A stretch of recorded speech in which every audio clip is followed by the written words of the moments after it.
So when are we starting the? Tell me when we start officially the thing, and I'll do a little. Did we ever say that when we're starting officially? We just keep going. You're doing the intro, Al. Well, not really the intro. I just want to say my little piece at the start.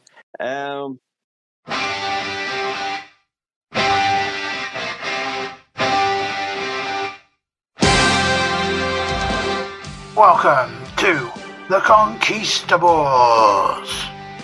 Tonight, the Conquistabores enter the Thunderdome cage for WCW SuperBrawl.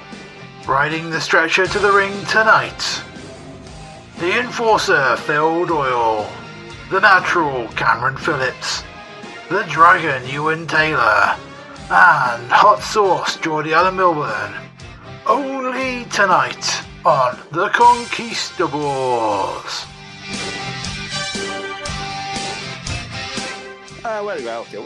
Welcome, listeners, to another episode of the Conquistabores, the greatest podcast that never was. So, two things. One, What's going on? Well, keep going. Right. So this is my rambling for today. Now, what was the last one we did? Remember we did the big event? Yes. Yeah. Unfortunately. And then we did the wrestling classic or something. And old Alan is always the one defending his old wrestling because used three just like perfectly modern stuff or whatever. I don't appreciate the old stuff. Well, I've got a feeling it's going to be the opposite today because this was atrocious. Fucking atrocious, right? So we're going to see what defending you guys are going to do today because Cameron, I wasn't very well, so I was worried I wouldn't be able to watch it. Oh, I fitted it in. Don't worry. I fitted, all of this 12 abomination of matches. At least 7 of them could have been Al, cut from the card. If I could just echo back at you, some of them were cut for the VHS release. Matches 3 to 7. They didn't want to pay the bloody rights for the Wizard of Oz or something. I don't know. We'll get into that. That was the whole point, as we'll get to. They had the rights to the Wizard of Oz. Yeah, they might have had it for the tape release, you see, so it might have got complicated there. But anyway. No, Ted Turner had the rights to the Wizard of Oz. Oh, so he could have put it on the VHS as well. That's yes, he just bought the rights. I know that bit, but we get into that with a match. But anyway, that's my introduction. We'll get there. The proper introduction. Well, I would say that's very fair, Al, because this is my fault this month's pick. And the reason why I chose this show is, a selfish reason, kind of related to last month's Royal Samovar Trophy chat, where we somehow ended up in mid-90s All Japan. I thought to myself, you know what, I can get a tenuous link with Japan. I can make sure it's on the network so as not to upset people. So I took us to the Bayfront Center in St. Petersburg, Florida, for WCW SuperBrawl 1, Return from the Rising Sun. And after the end of this show, I kind of wish I went back to the Rising Sun. Hello again, ladies and gentlemen, and welcome to SuperBrawl 91. You're looking live at the Bayfront Center in St. Petersburg, Florida.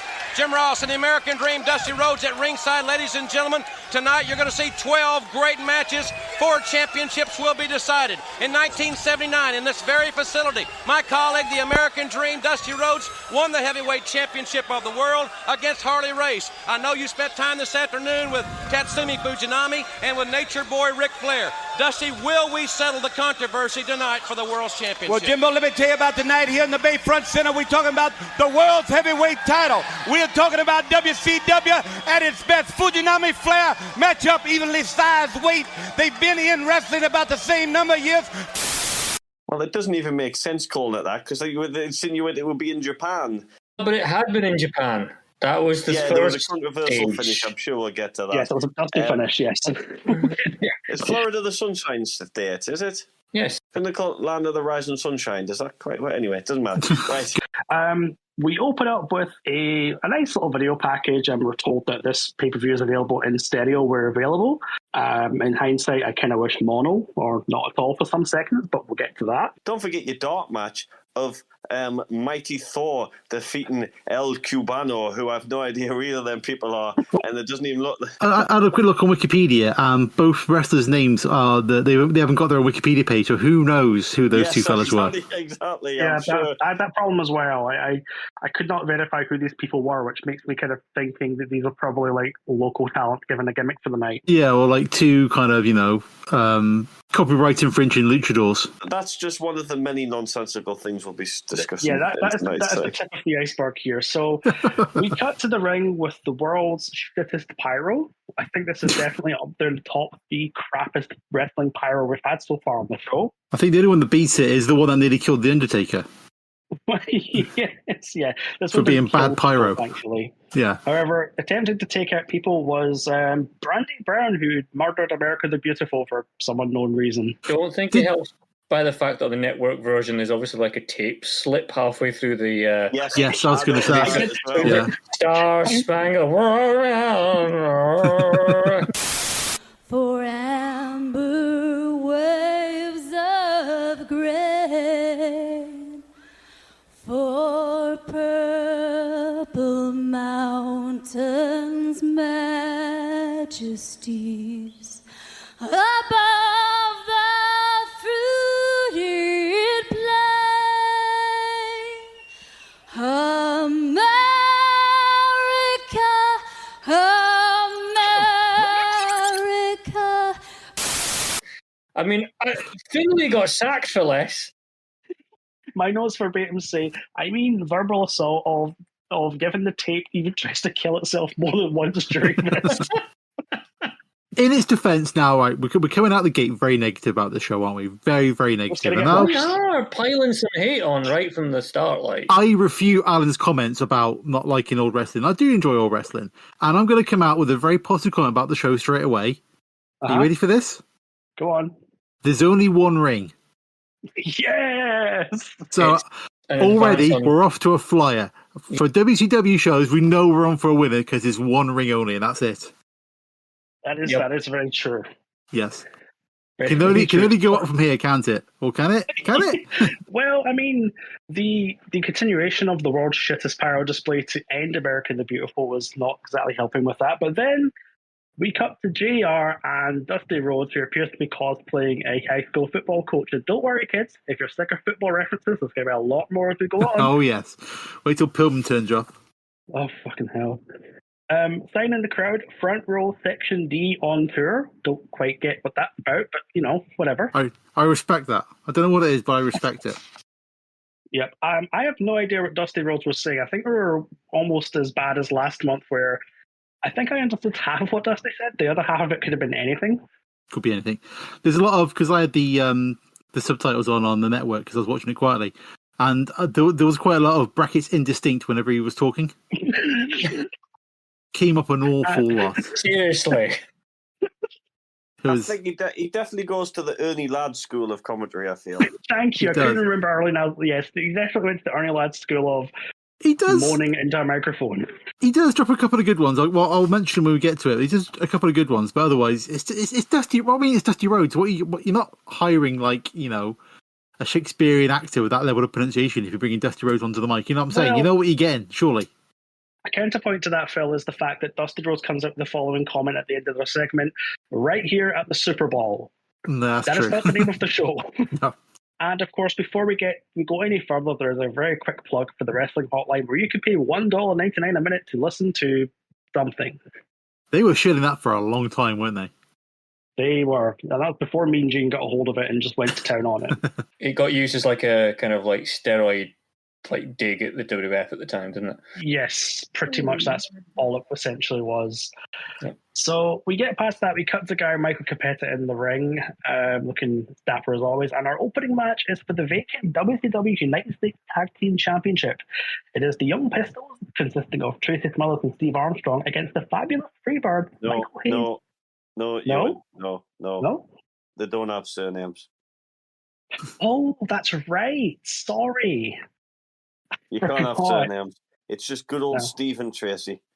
The couple that lives down the road, Steve and Tracy. Yeah. Steve and Tracy's. You meet him down local on a Saturday. Having the lunch special. Sorry. Let me try that again. So the Young Pistols of Steve and Tracy against the Fabulous Freebirds of Michael Hayes and Jimmy Garvin with DDP and Big Daddy Dink, which does not sound like a gay porn star. I honestly thought it was Big Daddy Dick when he first came on. I'm like, what? It's Oliver Al's been hitting the cowpole too hard. That's what it is, who that is, yes. Yeah. I wrote down, it's an easy joke. But when they came out, I was like, oh, look, it's the Smoking Guns. Yeah, it could be. Maybe.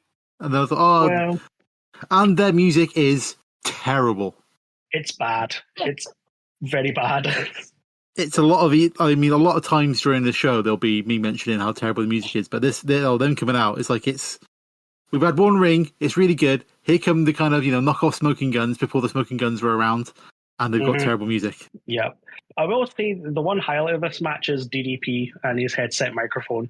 It sounds really ropey. It's not a good quality headset he's got there. Good God! It doesn't get any better than this! DDP has like hellish trouble with his microphone on this show, like on more than one occasion. Yes, we'll get to And the the fact time that in mind. they seem to have clicked the button to make him live way, way too early, and then left it on way, way too late on both occasions just to use it. There is an incident later on where he asks, "Are we live?" So we'll get to that though. Yeah, there's an awful lot of production issues on the show, isn't there? We'll just politely refer to them as that. WCW isms that go on a lot. WCW isms. Oh God! Like, I think there's like a lot of kind of knocks against WCW about being a kind of like a mom and pop operation up against the machine of the WWF at the time. WWF's got this kind of big, kind of slick style to its recording and its production and all that. But WCW don't really do themselves any favors, do they? No. Yeah. I thought I kind of got that vibe a little bit as well. Yeah. It's like they asked Steve and Tracy down the road to come and help them record their wrestling show. I'll go back once again to what Scott Hall said years ago, and he was so right. And what was it? He said the WWF was a TV company making a wrestling show, whereas WCW was a wrestling company trying to make a TV show. Oh, totally, yeah. And it's so true. Yeah, it comes across at various moments. Yeah. I won't say this, as much as we make fun of the Young Pistols, the crowd are definitely about them. Yeah. They're Southern boys, and clearly they hate the neon that the Freeboards have got, because they've got some fancy neon on their clothes. I don't think it's the fact that they're neon, I think it's the fact that the Freebirds don't represent good old American values, which might be the issue. That is true. That could be the issue. Again, we'll get to that when we meet Johnny B. Bad. Well, yes. The reason why this match is happening is because the Steiners, for some reason, relinquished the US titles when they won the World Tag Championship. Why couldn't they just hold them both? What's the point in letting go of one? Why not drop them to somebody else before they win the world titles? Why drop them all together? I don't know. Yes, you are champions of the world, but do you not also want to be champions of the US as well? We need to get like a Ouija board out to call up Dusty Rhodes and ask him what was going on. Well, that will also need to get another Ouija board to translate them. That is true, yeah. How wide is this Ouija board? How many letters has this thing got? This is ridiculous. Wow. Did anyone just that the hard camera was at some weird off-center angle? Because it really bugged me. It was. And I think at one point, I think two of the cameramen were kind of like walking into each other, because there's a bit where there's like a missile dropkick from the two lads, the two pistols. And the camera just misses it completely. Like, it doesn't even bother looking at it.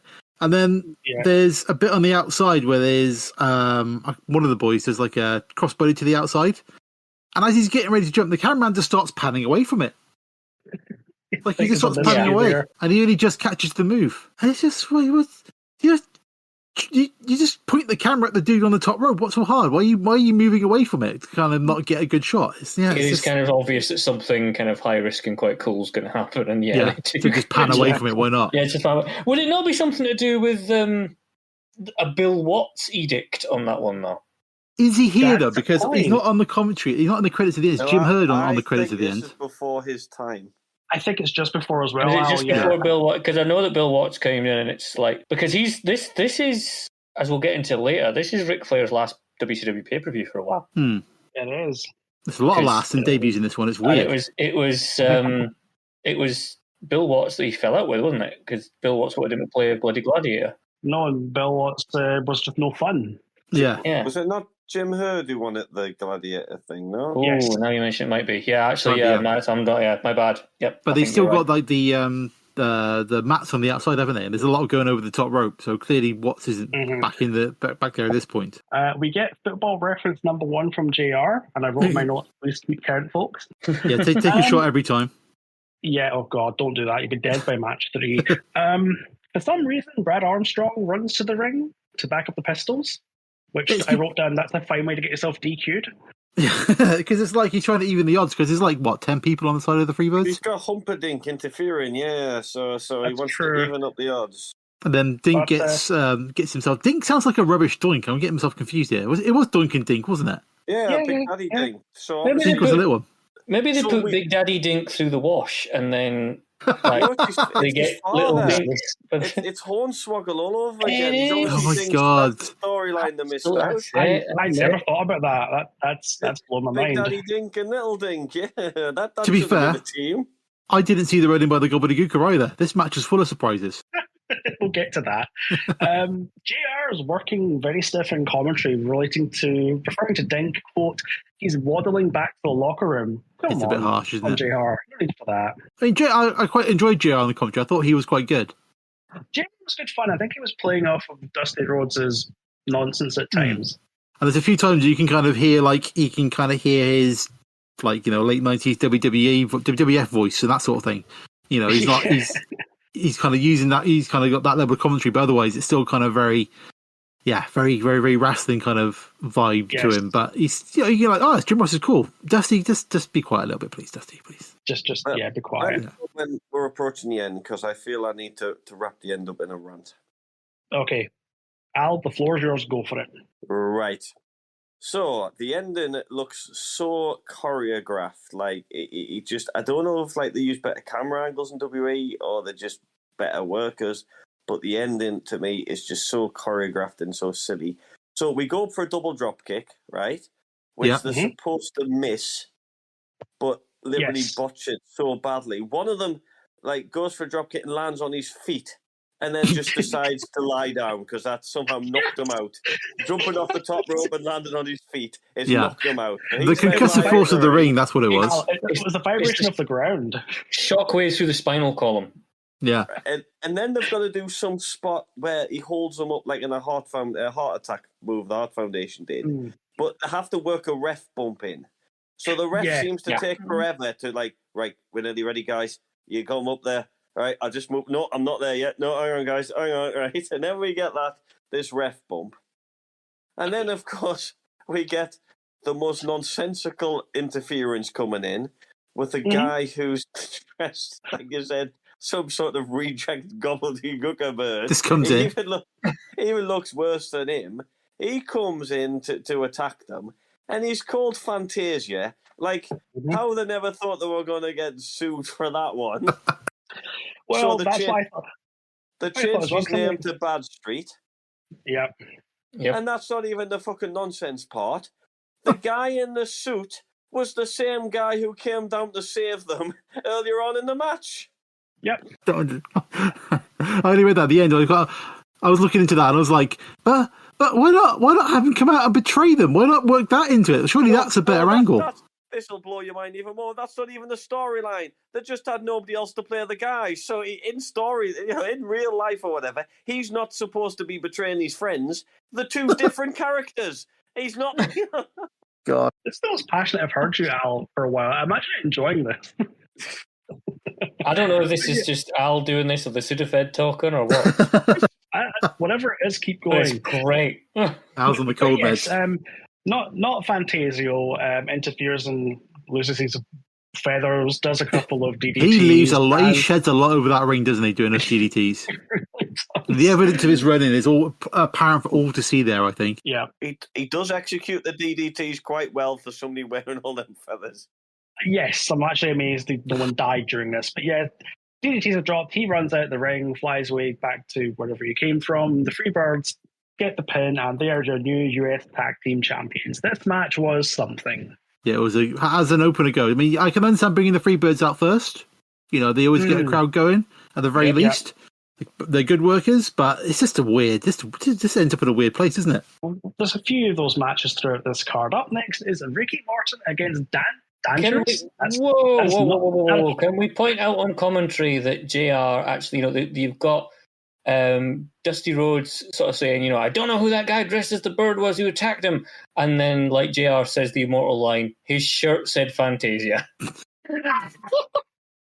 Which is like, if you're going to keep your sort of identity as a secret, because I don't have it written across right on your the T-shirt. I missed that. I don't know how I missed that comment. I got it right here on my note. Like, his shirt said Fantasia, Dusty. Oh, anyway, Jesus. My apologies. On to Dan Spivey. Yes, on to Dangerous Dan Spivey. I think Dusty is nursing a semi for Ricky Morton a little bit. A little bit. He does go a bit into him. I mean, to be honest, he has got some mullet. You can't deny that. Well, yes. I mean, the mullet game is strong across his entire show. We'll get to that. But Morton, I think, if we're talking mullets across the show, I think he's still king because it is long and glorious.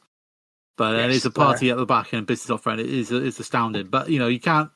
There is a side difference here. We have to acknowledge that as well. Yes, I wrote down in my notes, Spivey is effing enormous because, again... I put this down here. When you saw Dan Spivey playing Waylon Mercy... Oh, here we go. I don't think you appreciated how fucking huge he is. No, because he's got that much crap on his Waylon Mercy. But you can even see him at WrestleMania 2 if you want to see a young Dan Spivey. Yeah. Oh my! A young injury-free Dan Spivey, or relatively injury-free. Anyway, my catchphrase of tonight is let me know when you're wrapping up, so I can give my verdict. Okay, we'll do. Oh, Al, the Sudafed tapes. I thought it was, bearing in mind that side difference, it was quite bold from Ricky Morton to go for a back body drop. I actually thought at various points that one of the competitors in this ring may die because of what they were trying to do. Yeah, I think a little bit dodge. To that effect, my note says Spivey is snug. Yes, there's not a lot of gap between the shots. I think Mr. Morton got a few shots. But then there is a bit of a mess, isn't there? Towards the end, they just kind of run into each other. They do mess up a running spot, which then Spivey just kind of like hauls him in for a power bomb and then pins him for 3, even though Morton kicks out. They still declare him as the winner. That is after Dan Spivey somehow survives a Japanese arm drag. That was at which point I thought this man is going to break his neck. A man that size shouldn't be doing that, really, should he? No. Not really. And going back to Cameron's snug comment, Dan Spivey murders Ricky Morton with this powerbomb. He just absolutely brings him down hard, doesn't he? So this was the squashiest match that ever squashed. But from an alternative perspective, we'll pass over to Geordie Sudafed Al for the finisher report.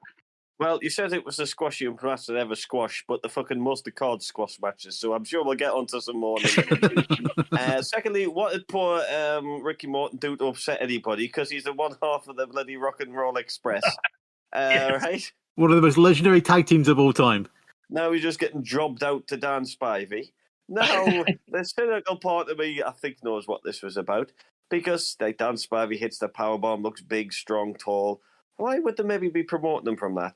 Oh, maybe because it's Sid Vicious's last night in the company, so they're like, we'll just pretend he's Sid Vicious from now on. He used to team with them. Here we go. We don't need Sid Vicious, you've got this guy. Well, this guy would also refuse to do jobs in the upcoming month and leave us anywhere. So they've got no big tall man to do power bombs now. It's their loss. Well, that's very true. I mean, that is an accurate statement. Didn't pick up on the fact that Dan Spivey drops a leg drop at some point. Somewhere Hulk Hogan shuddered. Vice Filament Suburban Commando or something, yeah. Whatever he's doing at this moment in time. On the subject of mullets, we cut to our first of many interview segments of the evening. Oh boy. With Tony Schiavone and Missy High interviewing the Z-Man and his mullet. I mean, first of all, congratulations to Susan Moody. Well done. Yes, well done, Susan Moody from Kentucky. I don't know what you want, but congratulations. Well done. And I thought this was just like, just people having a chat. This is going to be fine. And then Schiavone talks about Missy Hyatt going into the dressing room. And oh my God. Oh God. This is a Wrestle War, which I'm sure we'll get round to. She apparently wants to be the first female to interview a wrestler in the dressing room. I think that was the gist of it. I'm glad she clarified it's the first woman to interview somebody in the dressing room, because I think women have done a lot in the dressing rooms before. It's presented as a kind of progressive women's rights thing. And why can't she be a serious sports journalist just because she's a woman? Which, fine. kind of uncomfortable for the early 90s. Yeah. But yeah, looking back, that might have been sort of a forward-thinking thing. But then the crowd are kind of booing it, which is kind of just how it was at the time. But then you kind of like, when they finally, as we'll get on to later, they kind of instantly fuck that up as soon as she gets there later on. To me, it had the best run-on booking of the whole pay-per-view. You're actually not wrong, Al. So we cut to our clip of Wrestle War 91 where Missy Hyatt is so excited she's going to go into the dressing room and interview a wrestler. So she enters the dressing room, and as my notes have wrote in all caps, holy fuck, it's Stan Hansen, and boy, he's mad. Tobacco chewing, misogynistic, spanking Stan Hansen. Oh, this is just Stan Hansen, a typical night owl. There's nothing different so here. Unbelievable. If he was sitting there getting dressed, a woman walked the dressing room like that, really, I think he would just go, what do you call it? A heifer at one point. Yes. He's smacking her with his hat and just kind of throwing her out that way, isn't he? And I'm going to be the first woman to interview a wrestler. Come on, guys. Let's see what babe we're going to interview. Come on. Let's go in here. What? I just came in here to get interviewed. What are you doing in here? What this heifer doing in here? You better get out of here. This is the man's testament. You get your big butt out of here. Get out of here. Get that barrel out of here. Get yourself out of here. Oh, my God. I don't believe this. Gosh. Well, I mean, she probably wanted to get out of the locker room quickly because she would have probably got like tobacco run off on her because tobacco was making its way down his chest. I mean, it's just. If I walked into somewhere and saw that approaching me, I think I would run full tilt the other way as well because he just looks like an unhinged monster covered in tobacco. Which is Stan Hansen. Which is his gimmick, really, isn't it? So what can you do? The only thing that's missing is his cowbell that he can hit the crowd with. So we cut from that disaster to Wildfire Tommy Rich versus Nikita Koloff's penis. Because Nikita Koloff's singlet was very revealing, I'll say that much. It was... in my head, I don't want to do it, but I'm comparing it to Hercules. And I think it was up there, but it wasn't quite the revealing at the back. Discount Hercules, though, because even his chains were smaller than what Hercules would carry bless about. him. Poor Nikita Koloff. Oh, we're getting into a chain measuring contest now, are we? Oh, boy. Yes, we are. So this was another match that I failed to quite see the purpose of. And again, it seems like they're just kind tag of team wrestler in a singles match. Yeah, I mean Nikita Koloff, he's one of those names that kind of gets bandied about for the kind of in the 80s for being like in good matches and stuff. But I don't think did he ever run at WWF or anything? I don't think he did he? Maybe in the I think the Koloffs did, didn't they? Didn't one of them win the title? Like in the 70s or something like that. Ivan Koloff who won the title. Maybe Ivan Koloff, not sure. Let me check. I think were they not a tag team in WWF as well? Not sure. I think in the early days there might have been. But he seemed like one of those guys. He was always like a WCW guy, but was always kind of like talked about in quite glowing terms by the people he like, by Sting and Ric Flair and those kind of guys. But he kind of had no kind of exposure to him other than kind of things like this, where he just kind of rocks out, no music, clotheslines a dude, and kind of walks out again. That's about it to him, really, isn't it? No, they were never tag champs, but Ivan Koloff was WWF champion. Yeah, I think they beat San Martino, possibly. I think it was. That sounds about right. I'm just going to find out. Live journalism here. Oh yes. Well, the chance of it being San Martino are quite high. Yeah. Yes. During that long period, but yeah, so like it's like he's quite well built. He looks kind of like he's got that. You can tell he's from that next generation that's got like the built body as compared to the kind of Michael B. Hayes barrel chested kind of style from earlier. Yeah. But it seems like I bet with a good opponent he'd be really good. But this is just like he's just knocking some dude's head off for a bit, and that's about it. Yeah, hits the Russian sickle, and that's it. Yeah, Dusty Rhodes rather has a fantastic piece of commentary in this match where he says, "Koloff is, and I quote, sometimes in slow mo," which I think is a polite way of saying he's a bit shit. Yeah. We go from that to another interview segment. Al hasn't ranted. The Sudafed needs to have a word. Al, let the Sudafed talk. I don't have these for every match, but this is another one. So it's finished off by, what's it called? Is it called the Russian sickle or something? The Russian sickle, which is a bit like clothing. If ever heard it, the clothesline from hell, this must be the clothesline from heaven. because it looks the softest clothesline in the world. It gently brushes him, and he's down for the pin. It's like, at least make it look like it had some sort of impact to your finishing move, you know? I mean, it's your finish. It just look. How was that different to any other clothesline? Like, at least Bradshaw, kind of goes to his knees when he delivers it and stuff, doesn't he? Bradshaw's clothesline from hell goes off like a gunshot. Yeah. To be fair, for all the pop that we give Bradshaw, he was really good. His finisher was really, really good. But it's like, is the sickle part not that he's got his arm bent? But does it look? It just looks like a clothesline. It was. Yeah. I'm not saying it's any different from any kind of normal clothesline, but we're in the day and age where like a DDT is the finisher. You know what I mean? So it's kind of. We've already seen about 10 of them off that Birdman thing at the start of the program. Well, So I just found that was a really soft clothesline, really soft clothesline. Anyway, on to our next. Is it a squash match? I don't know if it is. No. You've got a quite historic segment of the many historic segments coming up in this show. You've got a good one. We're cutting to the halfway main event of the show because this segment I loved. Tony Schiavone interviewing Theodore Long and the debuting Johnny B. Bad. And Mr. Bad has a lot to say. Always said, be unusual, nothing but a big old ugly bear. It's going to be a blessing to teach you a lesson. I'll hurt you. Did he? Because I just heard I heard like a noise that came out of his mouth. I couldn't quite articulate what he was saying. It's not really kind of just like any kind of distinct promo. It's more just like, woo, yeah, I'm Johnny B. Bad and I'm real bad and woo. And I wish I was a girl. And Teddy Long being the best Prince Nana before Prince Nana existed. No bad blaster yet, though, is he? No bad blaster yet. No bad blaster yet. That's yet to come. Dusty Rhodes has yet another great comment where he says flamboyancy over the line. Dusty Rhodes. Yeah. It's the kind of like overt homosexual overtones of the Johnny B. Bad character are kind of excused away with with Dusty Rhodes saying, "Yeah, they're both flamboyant." It's like he's flamboyant, but he says he's got a heavy left hand, so he must be a bad man. It's like, really? Yeah, exactly. Okay, because he can punch somebody, he must be good. Imagine you are Mark Merrow, and as we all know from like his WWF days, he had quite a kind of like an amateur boxing background. Mm-hmm. So Merrow's not exactly, exactly, Golden Gloves. Merrow's not exactly a slouch, when it comes to like actual combat sports. You know what I mean? No. And he gets given this. Little Richard, basically. Yeah, just be Little Richard. You know what I mean? Kind of if the Honky Tonk Man is Elvis, then obviously Johnny B. Bad is Little Richard. Yeah. And it's just like, I would give Mark Merrow full credit for running with this. Because he made it work.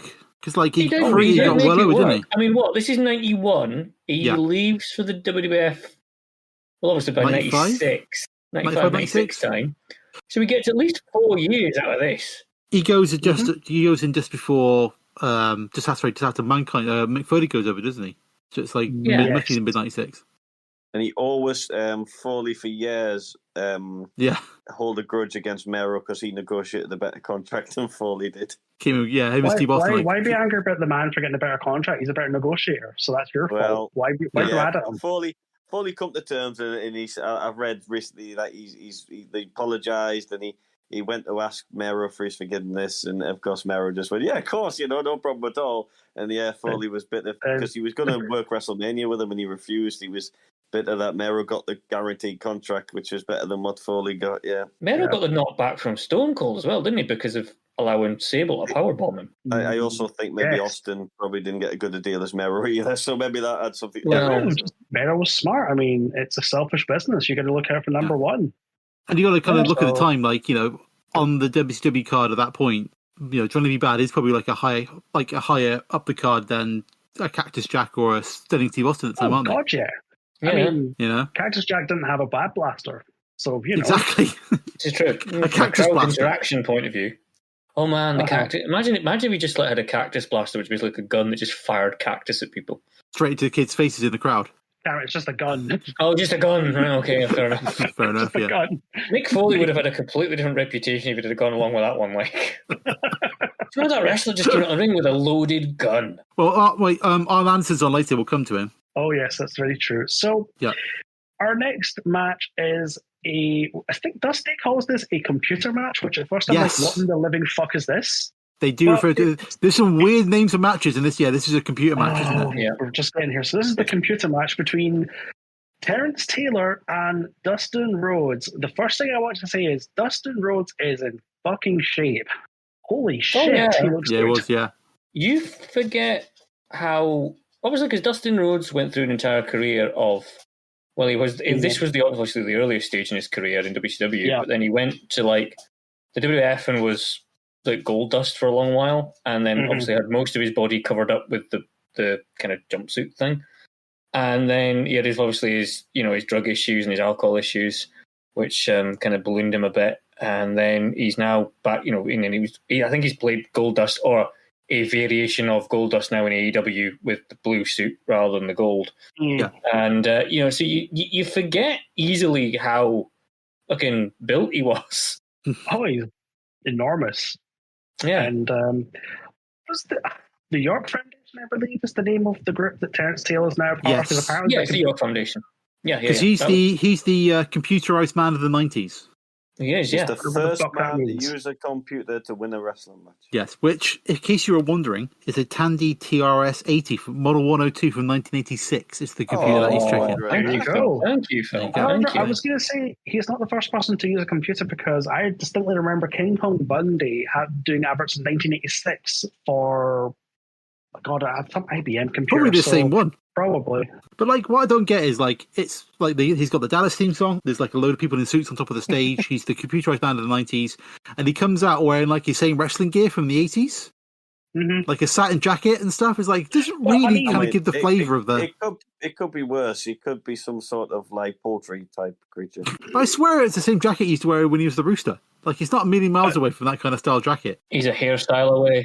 Wrestling is always 10 years behind when it comes to fashion or style. The computer worked out he won 72% of his matches while he was wearing that jacket, so that's why he's good. There you go. This was actually one of the better worked matches of the evening. I think that's fair to say, because I think the two men in the ring actually wanted to go out and put something on that maybe approached a match. And like Terence Taylor, we all know his trouble with gimmicks he had over the years, but like he was still like a really good worker. Oh yeah, he just never had that kind of a push or a good gimmick to kind of get him up higher the card. But like he was still like a really good worker. I'd agree. Most of Terry Taylor matches we've watched as part of this podcast have been pretty fundamentally sound. Yeah. Oh yeah, definitely. I think having somebody like Dustin in the ring as well is only going to help accentuate that because Dustin's good.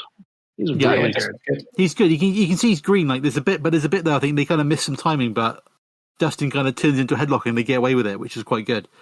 It kind of made me kind of go back to what was the match with the Dan Spivey, Bobby Morse when they just kind of run into each other. They just kind of stand there for a second. But this one, a similar thing happens, but Dustin quickly kind of gets them out of it and back into the match. You can kind of tell. Like I know he's called the Natural, which is probably a bit much of a nickname for him, but he is really, really naturally good. I do have one negative for this match though. The referee, Nick Patrick, is fucking terrible. Is that now?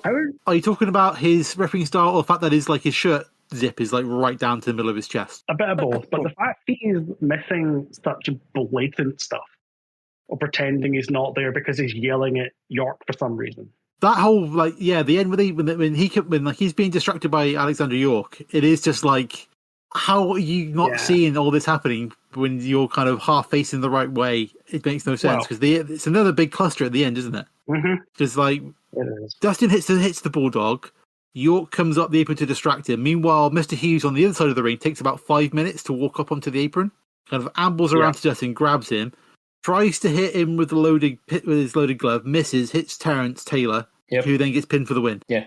In amongst all this distraction and confusion and shenanigans. It's a really overworked finish. Was the problem with Mr. Hughes not the fact he was narcoleptic? Yes. As alluded to in Chris Jericho's first book. Yeah. Yes, when he falls asleep on the side of the rope. Falls asleep on this by the apron, yeah. I do feel walking up the steps he does fall asleep at some point because he's very awfully slow climbing up onto that apron. Could be that. Al, any thoughts on this one? Oh, I'm glad you asked. So, as you've already mentioned, the bit of it was all, I don't know, I just think we've got too many interference-y finishes for tonight. You ain't kidding, mister. Mr. Hughes' interference backfiring to do him. However, there's a bit of a stupidity behind this and a reason as well that you've obviously got Dustin Rhodes in there, who actually only wrestled his last match for WWF in January this year. So he's not long into his WCW career. He started when Dusty was in WF and then jumped ship when he did. So Dusty's on commentary, which I think is very biased anyway, having commentary for your own son. Your dad on commentary. I think JR brings it up as well at some points. I'm trying to think of other occasions where that's happened. I can only think of Brian Christopher in late 90s Raw, where Jerry Lawler was saying, you had JR saying, he looks an awful lot like you, King. Has Rey Mysterio been on commentary while Dirty Dom's been wrestling? No, but it's been in the building with them. No, it's been, I don't think they ever went there. Not yet. Matter of in time. the build-up to Mania. So you've got Dusty on commentary now. He obviously, he's on about evening the odds and stuff. And you would kind of, I don't know, I missed the shot of how far the commentary was away from ringside. Right, they were like right on the apron on the kind of top left of the hard camera angle. So he could have. Well, I was kind of expecting him to get up and maybe help his son out, who's getting beat up off many people. But anyway, Dusty Rhodes apparently had a bit of a reputation because one of the conditions he signed back up with was that you're not wrestling anymore, because as he used to book himself to win every match back in the... Makes sense. That's true. So what he would do apparently was try and get himself involved in angles with his commentary. So hence, maybe you could set up a tag team match earlier, later down the line or something if Rhodes made a little bit of a shenanigans about it. But I don't think it ever went anywhere. That was just Rhodes trying to make a little bit of interest. Keep for himself on camera. Yeah, but it does just make, and again, the kayfabe sense, if he's that close to ringside and his son's in trouble and he's an ex-wrestler, there'd be no reason for him not to just stand up and, and help, because it's his, in the kayfabe world, it's his son who could get seriously injured. Of course he would come and defend him, wouldn't he? You know what I mean? It just didn't make a bit of sense in that scenario, in my opinion. It's kind of an avenue they've gone down more recently to take it back up to date with AEW, and when Jack Perry assaulted Hook on Forbidden Door 2, and then you had Taz on commentary right next to it. Yeah. And you were a bit like... I know they kind of removed Taz, from the commentary desk for the next couple of matches, because he had to go and cool down, I think. Mm-hmm. But you would so have Taz searching the building for Jack Perry. If I was Taz, I'd jump the desk and try to kill the fucker there and then. Yeah, exactly. He was literally 5 feet away. When he assaults your son, and it's just you'd be like, Taz is fucking an absolute killer. Suplex his head off. Yeah, just be if they could at least have filmed a section of Jack Perry getting out the building pronto in a stretched limo or something like that, and then have Taz just kind of chasing him down, through the car park, running down the thing after him. Yeah, and do all that, kind of stuff. But instead it was a bit kind of going, oh yeah, he's the crowd were chanting, "You fucked up," and then you had Taz going, "What that crowd were chanting? Yeah, he did." Yeah, he did. I don't have anything else to say about this next match apart from the following: Banjos plus animal abuse equals fuck both of you and die. I've got some notes here, because I think in between this match, Jim Ross, this is Big Josh versus Black Bart, and Jim Ross said, "We're going to see two bears in a minute coming down to the ring," and I was like, "You what?" Yes, I was the same. I was like, this better not be a tease, because going back to the big event, I was burned by the fact that we missed out on seeing an actual dragon. Remember that? Oh yeah, exactly. It would have been an actual dragon versus an actual snake. Do you think, Phil, this was gobbledygook? Who knows? It's WCW. Christ knows what's going to happen. Exactly. I had half a mind of thinking, if this is going to be two guys in bear suits, I'd like to think we'd have known about this by now. Yeah. Can I ask you, Phil, if you wanted to see two guys in bear suits for this pay-per-view, did you have any, maybe ambition of seeing a guy in a lion suit? Well, that box was ticked later, but we'll come to that. Yeah, that's where I was going, yes. So I was like, my next note after that is holy shit, two actual bears. And it is two actual fucking bears. Big Joss comes out with two actual bears that are walking on their hind legs in a really uncomfortable way, with a really nervous looking kind of bear handler just behind him going, I don't think this is a really good idea. But we've put muzzles on them just in case. Exactly. Two giant bears.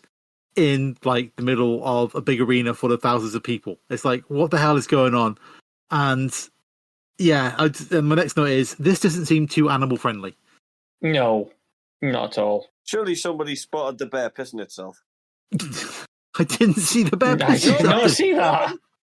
I did see that. I did see missed that. That made me more upset.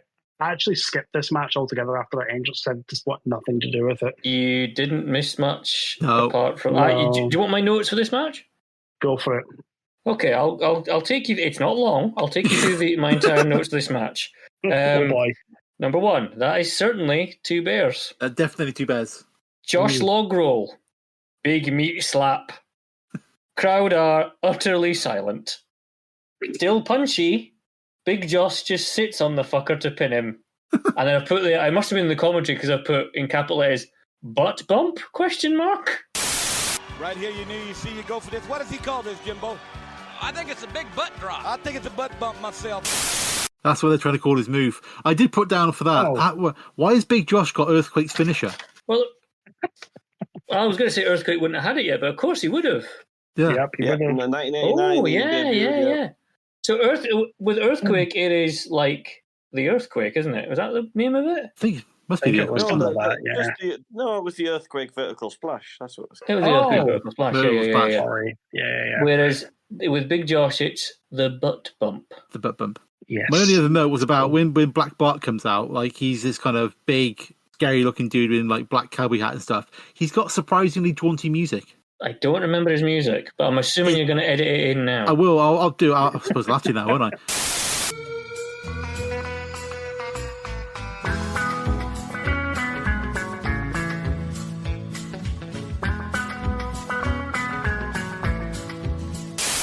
But it's quite surprisingly jaunty. You could edit out me saying you're going to edit it now, and it would save the job. It's up to you. I'll probably keep it all in because it'll lead into the joke a bit better, won't it? Make it even funnier. Yeah. We'll get meta, as the kids say. But yeah, it seems like the kind of like the music from like a kids' cowboy show that was like on instead of this is another reference, Gentle Ben, like something from that kind of era. You know what I mean? God, wow. There you go, the deep cut there. Thank you. So I do wonder though if one of those bears, because apparently there was like a wrestling bear that would go wrestling. Yes. I'm sure on a Mick Foley podcast he said about Tracy Smothers, who we've already seen wrestled the wrestling bear. Yes, he did. Right. So I don't know if either of those bears were actual, working bears, or if they were just two bears. But either way, do you think Nikita Koloff was wrestling the bear and someone from Capcom was there? Like, hang on a second. Wait a minute. Wait a minute. We need to put a weak ass clothesline as a move. Yeah. Zangief's not going to have any of that weak ass clothesline shit. No, he's not. But it's all right. I'm sure. Lariat someone. Right. Well, yeah. It was like the bear thing. You're right. I found like it was like fun when they first started walking down, but then the whole aisle started. It just looked wrong. You know what I mean? It was like, and they were all like bound up and stuff. And it's like, I don't know how often he used these bears. If this was kind of just because it was a pay-per-view or not. Jake the Snake had him in his hotel room. He was, he had to book him both the seat on the plane. It was, a case of this lumberjack gimmick trying to get over, and of course, it is the future Doink the Clown in a couple of years is what he's going to. They never equate those two together. Weird, isn't it? I know that they are, but it's like when you just look side by side at Doink, the original Doink, and then this, and you're like, how? And like we talked about before, but that Matt Doink had with Bret Hart was brilliant. Yeah. So Matt Ball's a cracking worker. A really proficient wrestler. Again, was just one of them squash matches we've had to kind of get the character over. But I mean, the character for me, I only know he's famous in my circle is being an incredibly hard action figure to get. There you go. He was released in Wave 2 of Galoob WCW, which was, I think, European exclusive. The Big Josh figure is quite rare, but what is even harder is to get Big Josh's close. He comes with an axe handle. Of course he does. Oh, because he had that down to the ring, didn't he? I remember him carrying that down to the ring. That axe handle is a fortune, yes. So like an actual little model axe handle, not like he does the axe handle move.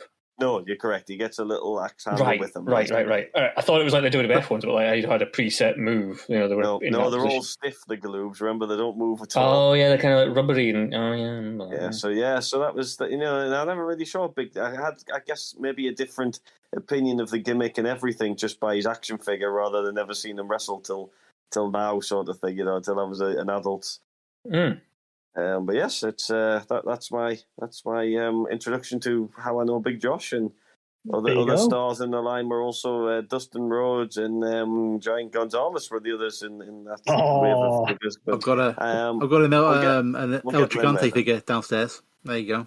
Yeah. Basically, what happens now is they release some kind of gas into the arena. We all enter some kind of bizarre fever dream. So yes, we cut to the Danger Zone featuring the Stan Hansen in full Stan Hansen mode. The basic premise of this was Paulie Dangerously was trying to prove that he was a big, strong, strapping cowboy, much like his hero Stan Hansen. However, Stan Hansen and his tobacco spit have a few things to say about that. Number one, his cowboy hat's not a cowboy hat because it's made in New York. Yeah, exactly, because Paulie says like he's the greatest cowboy in New York. Yep. But of course, you can't hear him say that because his microphone doesn't work for the opening part of the promo. The entire thing's crap. Yep. Which he somehow turns around into insulting Florida because they can't give him a decent mic. Oh, shut your mouth, will you?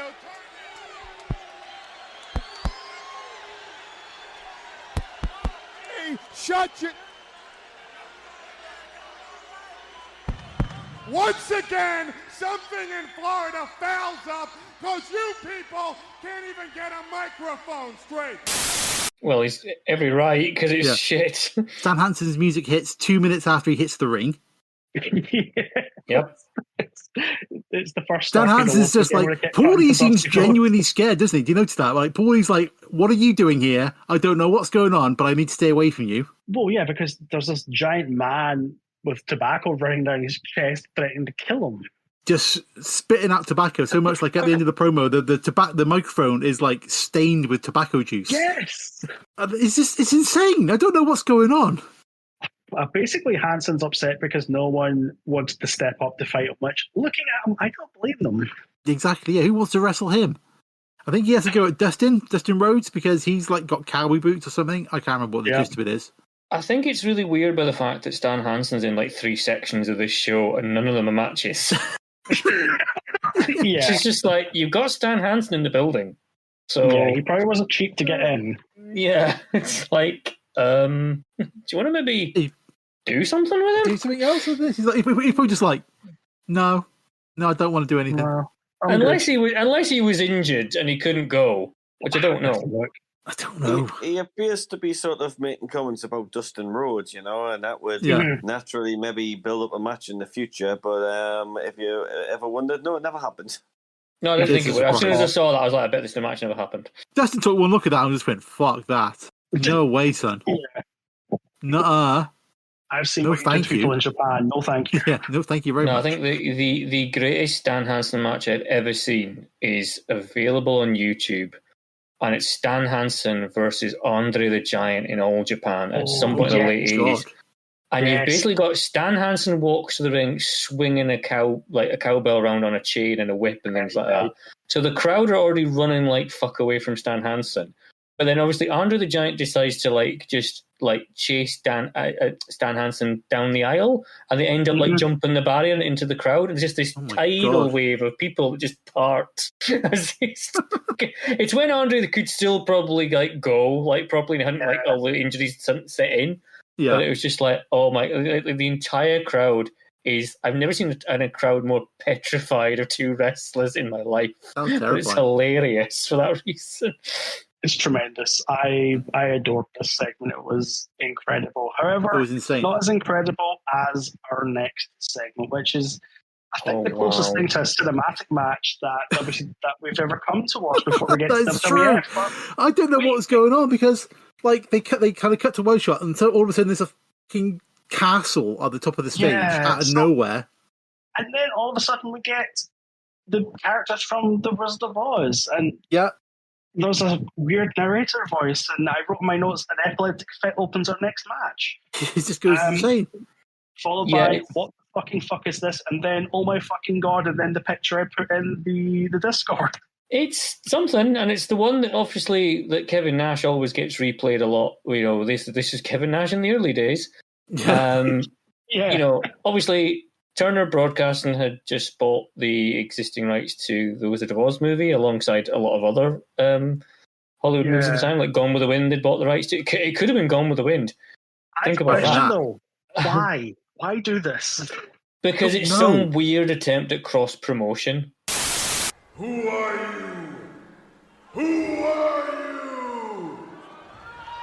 The great and powerful Oz knows why you have come. How dare you come to me? I will show you who Oz really is. I will show the world who Oz really is.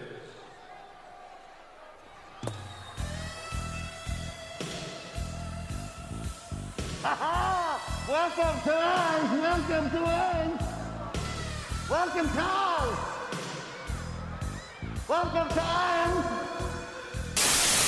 Oz! Imagine if they had something like, say, RoboCop, and he turned up in WCW. Well, yeah, I was going to say they had RoboCop. Was it not the year before this? Yeah, it was. Yeah. So, yeah, it's not... I mean, you'd like to think, what a stupid sort of thing to do. Oh, my God, you'd never get away with that in wrestling now. And we are 2 days removed, as we record this, from AEW doing a Texas Chainsaw Massacre match.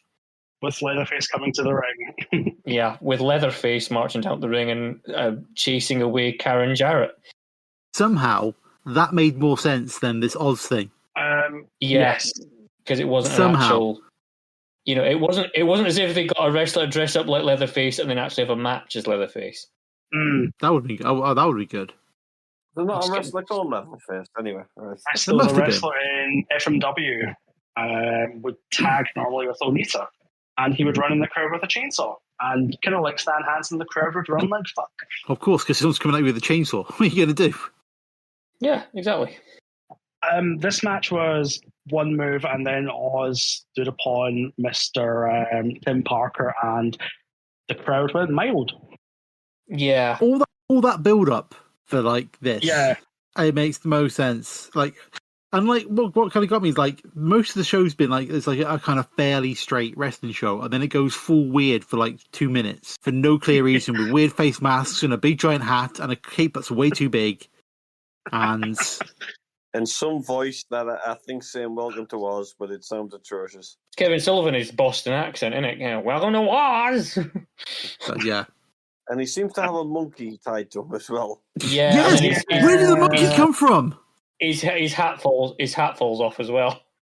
I was like, did he? So I only saw the monkey when he got to the ring, and I was like, did he always have that monkey? Where's the monkey come from? Why did the monkey come out with the bears? Imagine if the monkey had taken a piss on Kevin Sullivan.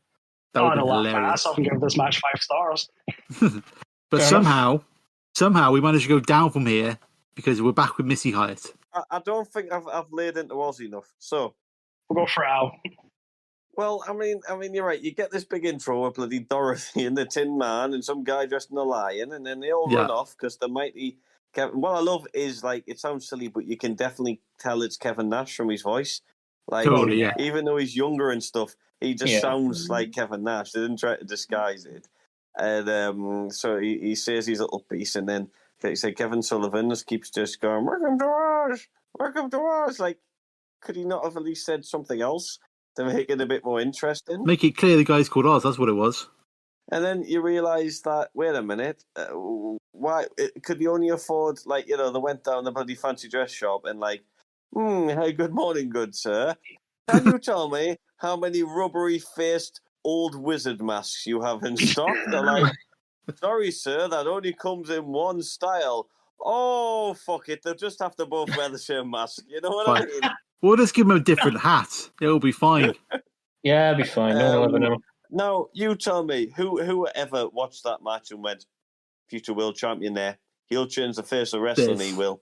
You look at that and you think, oh my God, it's going to be Kevin Nash who will leave WCW, go to WWF, team with Shawn Michaels, feud with Shawn Michaels, get the world title, have a cracking match against Bret Hart, leave for WCW again in 1996, but then be the first guy to get a guaranteed down payment on his annual contract. And that will become standard for wrestling going forward. As much as people have a pop at Nash's wrestling ability and he's kind of like in it for the money kind of thing, people get guaranteed down payments on their annual contracts now purely because of him. I always thought Nash was a decent worker. Yeah, he had to have the right opponent, but he was decent enough in the ring. There's far worse out there than Kevin Nash. When you listen to him in interviews and you hear him generally comment on podcasts, Kevin Nash sounds like an okay bloke. Oh, I thought he was great when we went to see him in Glasgow. I thought he was great at that. Oh, yeah. When he was at ICW, what, Fear and Loathing 9? I think it was Fear and Loathing 9, yes. But what a like, the whole thing, you're right, went on forever. And the match was 3 moves in like 30 seconds. To showcase all this. And what I thought was funny is Kevin Nash ended up with looking like he does now with his career beard. Yeah, I was going to say, his hair colour finally matches us, doesn't it? Yeah, exactly. I'm just going to look up how many matches Oz had. I don't think it was many. I think he might do one more pay-per-view, but I could be wrong.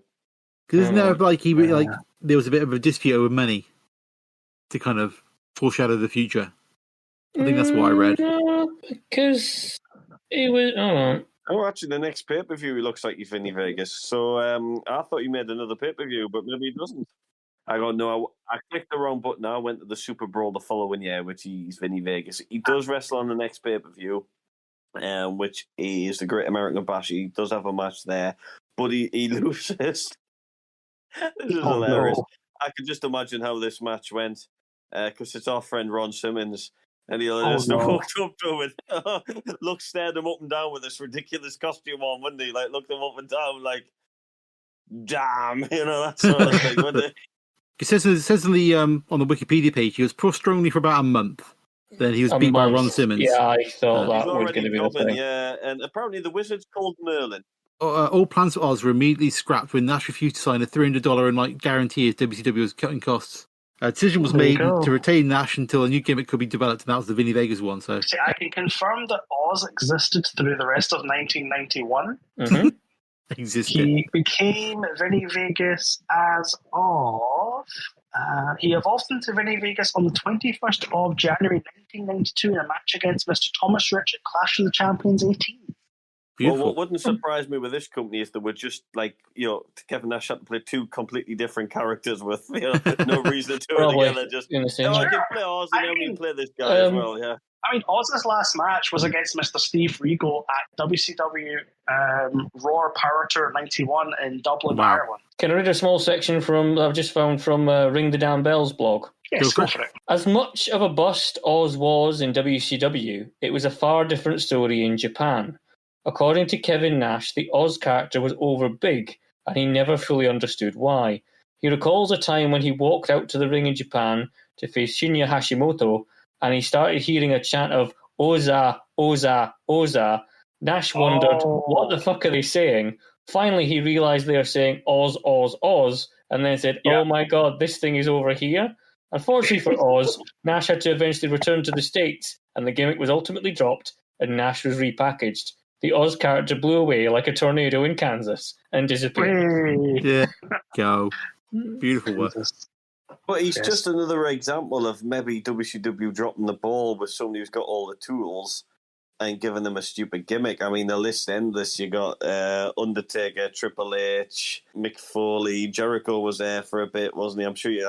I'm sure there'd be more examples you can think of. Jericho's case, he didn't really have a stupid gimmick, but he had a good gimmick that got over. He wasn't, but it was because he was a cruiserweight and a heavyweight obsessed WCW at the time. Then he wasn't going to get anywhere.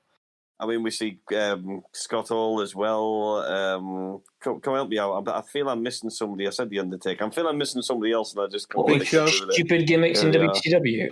That was more successful in WWE. Big Show would be another. Well, Big Show was kind of up there, but again, they just didn't use him properly to a degree. Well, Undertaker famously had Ole Anderson tell him that no one would ever pay to watch him wrestle. Mm-hmm. And that's why they got rid of him off WCW. Obviously, Austin would be a major one. Although Austin didn't really have a gimmick. That's kind of the other. Sorry, that's who I'm thinking of. He wasn't used properly. He was jobbed out to like Jim Duggan and stuff, and they just couldn't. Yeah. They couldn't get that inner sort of character over. Yeah. Obviously, that you could say, obviously Stone Cold. Steve Austin was coming over to the WWF in 1995, and his original proposed name was Chili McWillie or something like that, wasn't it? Chili McFreeze. Chili McFreeze, that was it. Yeah, fucking hell, can you imagine? That sounds like where you get at the cinema with your popcorn. You've got Billy Gunn's alternate name of Billy Bitch Cakes. I'm glad they went with Mr. Ass. Yeah, well. Will we get to Missy Hyatt? We're about to get this. So Missy Hyatt's backstage and she's about to go into the dressing room. She's really, really excited. So she gets to the dressing room and she finds Terry Taylor. Thanks, like Terry Taylor, and Terry Taylor kind of tells him to fuck off without saying fuck off. And then she's interviewing Terry Taylor and then constantly looking over her shoulder because she's trying to find Tom Zenk in the showers. Yeah. Well, the question is, Tom Zenk has already established at the start of the show that he's currently out with a torn bicep, so therefore he can't wrestle. He might just like to shower with other men. Why would he be showering? That's a good point, Al. It's a wrestling show. The big clue here to how this segment was going to go was the cowboy gear in the top left-hand corner. I saw that and immediately went, oh no, we're about to get all action Stan Hansen out the shower. And we did. In his boxes. Oh, covered in tobacco. I didn't see it coming. I mean, she goes in, she's like, let's see who's in the shower. I didn't see it coming at all. And he pops out, and I thought it was hilarious. I just thought it was so funny. Like, what are you doing here again? I just thought it was like, I didn't see that coming. I thought that was the best moment in the show for me. Yes, it got a bit sort of politically incorrect in the moment, but that bit was did, yeah.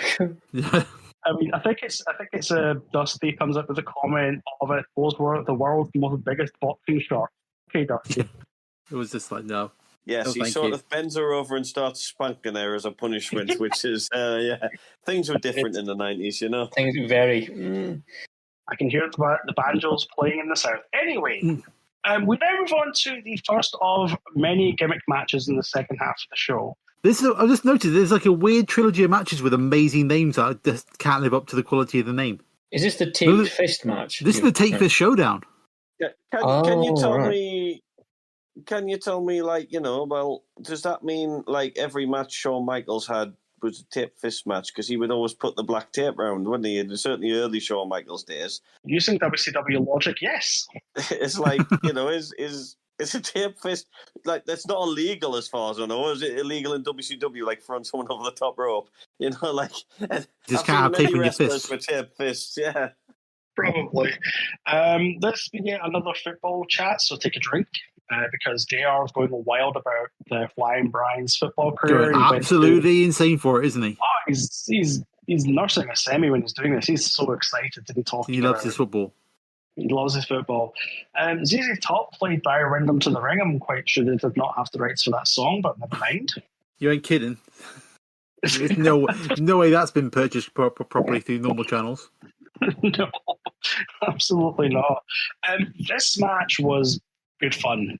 Yeah, there's a bit just at the beginning I quite like. He says, I think Wyndham's like going to the ropes during a Take Fist Showdown, anything goes match, which makes no sense. But Dusty's like, don't be crying about the rules. Rules left yesterday. Right. Okay. It's like, yes, okay, they did. And then, but there's like, you got Flying Brian. Like, he's probably, I would say, pretty much at his physical peak as a flying, jumping around guy. Because it's before his injury, isn't it? Yeah, 93, 4 was his motorcycle accident. Yeah. Yes, I think. There's a bit where like Wyndham's going to the top rope and Brian drop kicks him in the face off the top rope, which was quite impressive. Yeah. And then we go outside, we get blood for the first match of the show. I think this is the first time someone gets busted open. We do. And this is blood for a decent reason, not just because John Moxley's awake. Just because he's going to the ring. Oh, he's busted open. I love him just to go to the ring once and he's already bleeding for no reason. Well, just like totally Sandman it. Do you see that video of Ibushi after the Blood and Guts match? Yes. Just threw himself onto the thumbtacks for no reason. Why not? Yeah. He's going to Ibushi, he can do what he wants. I think that was purely just to send like Jim Cornette into an apoplectic rage, wasn't it? Really? Probably, yeah. I saw someone put a tweet up because obviously they announced Ibushi's going to be on the card for the All In show in Wembley. Yeah. Someone like did a picture of the Wembley Stadium thinking Ibushi's frantically now trying to find if he can get up on top of the arch, do a moonsault off it. Oh, probably. He's going to fly in from there, a la Shawn Michaels. He's just gonna moonsault off the arch, like catch fire when he's into the ground with like 2 fireworks in his hands, because why not? 223 meters high? Ibushi would do it. You know he At would. the top of the arch? Hashtag go to Ibushi things. I know this because there was a documentary I saw about base jumping. Oh, okay. And like illegal base jumping, like get to the top of a building and then before security get you, then jump off and then get your wingsuit out. And there was a guy who, when Wembley was being upgraded and the halo thing was above it and then constructed, he'd worked out that the minimum height you can jump off and still have a chance of landing safely was something like 215 meters, and the top of the arch to the pitch at Wembley was 223. So it would be possible for Ibushi to moonsault off it with a parachute. Probably, yeah. I would have to argue though, either Ibushi's going to do it, or either Ray Phoenix or Penta or Miedo's going to do it during Stadium Stampede. God, yeah, I didn't even thought about the Stadium Stampede up there. That'd be insane. You know, Eddie Kingston's just beating the shit out of John Mott. Those two are going to end up bleeding by the end. Almost positive. Oh, totally. Probably, yeah. Totally. Yes, this match is great. And then the finish is Byron Windham just murdering Flying Brown with a superplex. This superplex looked like fun. Superplex by Windham, with a pinfall, but Pillman was hit with a low blow to set it up. Yes, the WWF never really themed the low blow much till the Attitude Era, did it? I don't remember seeing it much before the Attitude Era. No, you're probably right. And then you see it 12 times a match, but still. It's probably worth pointing out as well. Like, as good, like I think this match was quite good, but it only goes 6 minutes, which is probably like nowhere near as long as it needs to have. We'll get to things that lasted longer well, than the previous match, like no match has gone longer than 10 minutes so far. I know the first match was about just over 10 minutes. But the Oz match was classed as being 26 seconds, bell to bell. Yes. Yeah. So we cut to DDP and his harem in the Diamond Mine. And this is where we're introduced to a strapping young man who I'm sure is going to go and have a fantastic career in the form of one Mr. Diamond Stud, otherwise known as Scott Hall. He's a beefy boy when he comes out, isn't he? Yeah, I was going to say, he looks an absolute $1 million during this. He looks phenomenal. This is pre-drugs, I'm sure. Well, yeah, they're pre-drugs. And I'm sure, obviously, he slimmed down a bit for Razor Ramon, but at this point, it's like, holy shit. Yeah. He's like, doesn't DDP describe it as hunkasteria? Yes. Something like that, yeah. Apart from asking if he's live before the mics get switched over, yeah. Ladies and gentlemen, Diamond Dallas Page is standing by. Let's now go. Please shut up. To the Diamond Mine. Shut up, everyone, please, please, please.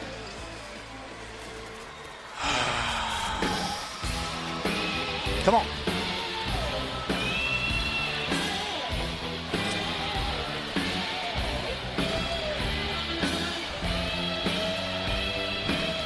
Are we live? That's right, you got Diamond Dallas Page here, chairman of the board of the Diamond Exchange. The basic premise of the segment is DDP's trying to get Scott Hall a fuck buddy, otherwise known as a studette, and they're going to go around the US looking for women who will be able to satisfy the stud. So, call him. Yeah, it's just so many issues around that, but we'll just it's a different time in the 90s, wasn't it? It really was. We now move on to the match that made me so angry, I don't even know where to begin. Are you referring to the Battle of the Giants stretcher match? I certainly am. So this match is between Sid Vicious and El Gigante. Now, a stretcher match typically, gents, correct me if I'm wrong, only ends when you put your opponent on the stretcher, right? Gary Carpetta does do the rules, and the rules is the loser leaves on a stretcher. Now, ladies and gentlemen, the loser must leave the ring on a stretcher. No, no. That's not a stretcher match. That is somebody getting put on a stretcher at the end of a match. That is not how a stretcher match works. But you're missing, Euan. This is a Battle of the Giants stretcher match. Yeah. Suck it. It's the Battle of the Giants makes it a whole other thing. Yeah. Fuck you. Has Sid Vicious ever looked like he didn't care so much? Well, I mean, he's getting ice thrown at him during his entrance. So I wouldn't care either, to be honest. Yeah. El Gigante almost dropped to the stretcher at the beginning because he's trying to wheel it down the ramp and it nearly falls over. He just can't get it down the ramp. No, so eventually he just picks up and goes, "Fuck it, I'll just carry it down." Yeah. Wouldn't it not be better if it was Giant Gonzalez versus Sid Justice? I just feel that sounds much better in my head, just imagining the pair of them. That is true. I think this match would be better if it didn't exist.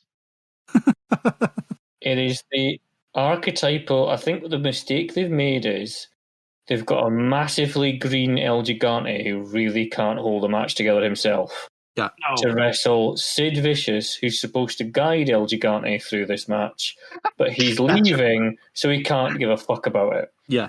He does not give two shits. I'm assuming he was like, I don't want to do anything. I don't want to get injured because I'm going up north. Exactly. So I'm going up north. I'm going to Stamford. Yeah. Fuck off. And I'm at the time, I was a big fan of Sid Justice, so therefore, Sid Vicious is essentially the same character. And I was like, he does the knee thing when he gets into the ring. I love that. He's billed as being he hails from anywhere he darn well pleases. I like that. Yes. Oh, the master and the ruler of the world. Yeah, that's good. Love that. I like it as well. Yeah, he just looks good, doesn't he? He's good. Yeah. It could be worse. It could be worse. They could have got him to do a promo. Oh dear. I would have taken that over this match, to be honest, when it ends with him getting clawed on the floor and they count it out and it's like, no. Don't forget, he runs into the world's slowest big boot in the corner. He does, yeah. That is true, sorry, yeah. And then he gets the claw put on him, and then he gets pinned.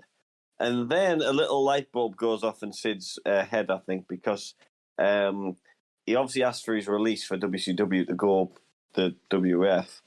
However, he had to put Elegante over in the stretcher match. And then he's like, oh, wait a minute, the match is over. I'll just walk out. I don't have to go on this stretcher. I'll just leave. Yeah. What they're going to do, I'll just walk out. You don't even get the payoff for the whole purpose of this match. There's no payoff. Right. But no, that's it. No, Sid's supposed to leave on the stretcher, and he thinks, well, you know what, I'm done. I'll just walk backstage. I'm just going. I'm off. Because is it One Man Gang, Kevin Sullivan come out for kind of no apparent reason? Yeah. Yeah, they just appear and El Gigante just murders them. Yeah. They got a couple for it. It's very nice of Dusty Rhodes to give him a job after the African Dream. So he doesn't hold a grudge. Obviously, it's Vince McMahon's humour, not Akeem's. Very kind of him. There he is. He's not long from WF either, I think, 6 months or something, and he's come back with some very weird eye makeup on. Yeah. Yes. And that bit where Gigante tries to lift him up onto the stretcher, that was a dodgy moment and a half, that was. Oh, don't you worry, because the One Man Gang's manager, Kevin Sullivan, is very handily holding the stretcher to help Alexander put him on it. Yeah, he's steady. But Gigante's trying to heave this guy up because he's clearly he's really tall, but he's not strong at all. No. He's a basketball player. Yeah. Apart from his grip strength, clearly, for holding the basketball. Yeah. He's got, he's tall. That's what you need. He's just, it's really, really weird. I mean, there's probably some sort of weird segment you can have about basketball players in wrestling rings, and El Gigante would be one, and I would probably say Karl Malone and Dennis Rodman were the other two. That's about it. Oh, but I suppose tell a lie, Taker, because he started on playing basketball, didn't he? True. I believe there's a bit where Giant Gonzalez gets powder in his face and literally barely sells it, and that's it. Yeah. And the run off in it, it's like we're done. Oh no, the One Man Gang hits him with a stretcher a few times, and that's it. But if you wondered, don't worry, you get that match at the next pay-per-view. Oh, lovely. God. Maybe we should save that for another day. Where's my pick? Oh, Jesus Christ. Okay. Let's go. So Let's go. We move on from a stretcher match with no actual outcome to a Thunder Doom match. The third match of the Gimmick Match trilogy, the Thunder Doom cage match. It is. It's obviously based on what's it called, Mad Max Beyond Thunderdome, isn't it? Gotta be, surely. Looks like a normal cage match to me. So anyway, I'm sitting down watching it. I've got it. I've got my American flag. I've got my plank of wood, and I'm all ready for it. And there he is, Hacksaw's coming out, ready to battle, and it's the wrong Hacksaw. It is the wrong. So yes, I've never heard of him referred to that before. Never heard of Hacksaw Butch Reed. Obviously, I've heard of Butch Reed. Never knew that was his nickname. Surely there must be some gimmick infringement somewhere. But there you go. Well, Butch Reed apparently leaves not long after this match either. Is he like pretty much retired, is he? Yeah, so he hasn't got that much longer to actually do the gimmick anyway. And he's not looking forward to this match, is he? You can just kind of tell, like, I'm not looking forward to this. Well, this is Doom. Doom explodes, isn't it? That's what this match is. the Doom powers explode! I think the most upset person in this match is Theodore Long, because he's put in a cage that I have significant safety concerns about. It's just matches such and such is going to interfere, so therefore we're going to suspend them in a cage above the ring. And you're thinking they would never think of dropping something from that cage. I was going to say it's always a case of they're just going to. It's just so easy for them to just drop something, and it's like, would you not just not have them at ringside at all in a glass box? Yeah, would you not ban them from the building? Concrete crypt. Yes. Concrete crypt, yeah. Jesus. I mean, I can always think of, stupid situations where they try and nullify someone who helps. I'm trying to think of them. Was it not that China was handcuffed to Sergeant Slaughter and she escapes anyway? No, she didn't escape. She just kicked him in the bollocks and then threw powder in Owen's face, wasn't it? That was it. It didn't do any good. Even though he's the commissioner, he can clearly see that exactly. It doesn't matter. You still won the match. Yeah. And there's another one where was Paul Bearer? Speaking of Paul Bearer, was he not in a cage? Was that Survivor Series '96? Oh, that one. And then at the end, when the point of that one was Undertaker was supposed to get 5 minutes alone or whatever. At the end, and they brought Terry Gordy back as the executioner to stop that up. I'm just killing that was all the mental images that flown through my brain on this one. But anyway, back to this. The main two things I took away from this match was apparently Ron Simmons is Burt Reynolds' favourite wrestler. Yes. Interesting. Sure. It's a well-documented fact, Phil. Yeah. Jim Ross just will not stop banging on about Florida State football. Yep. I gave up counting at this point. If you're taking a shot every time he does this, you're dead. I'm sorry. I will try to stick in a supercut. I've been mentioning it right now because it just goes on and on and on. Ron Simmons! They retired his jersey at Florida State University. It's been documented. He, without a doubt, is Burt Reynolds' favorite wrestler, alumnus of Florida State. They retired Simmons' jersey at Florida State. He was the Sports Illustrated Defensive Lineman of the Year. Reed now biting Simmons. Former Florida State Seminole has got to reach down. It's going to be the fourth quarter for him if he's not careful. I read an article the other day that Bobby Bowden mentioned that Ron Simmons was his first franchise player at Florida State. A lateral press, but the big man from Florida State will not give it up. He loves a bit of football, doesn't he? Yeah, he does. It's the way they invent. Whenever I watch, I don't watch American football. No idea what the hell it's all about. But it's whenever they mention in wrestling people who play American football, it's always joined up with some kind of weird positional name for American football. So it's linebacker, provisional nose tackle. What the fuck is that?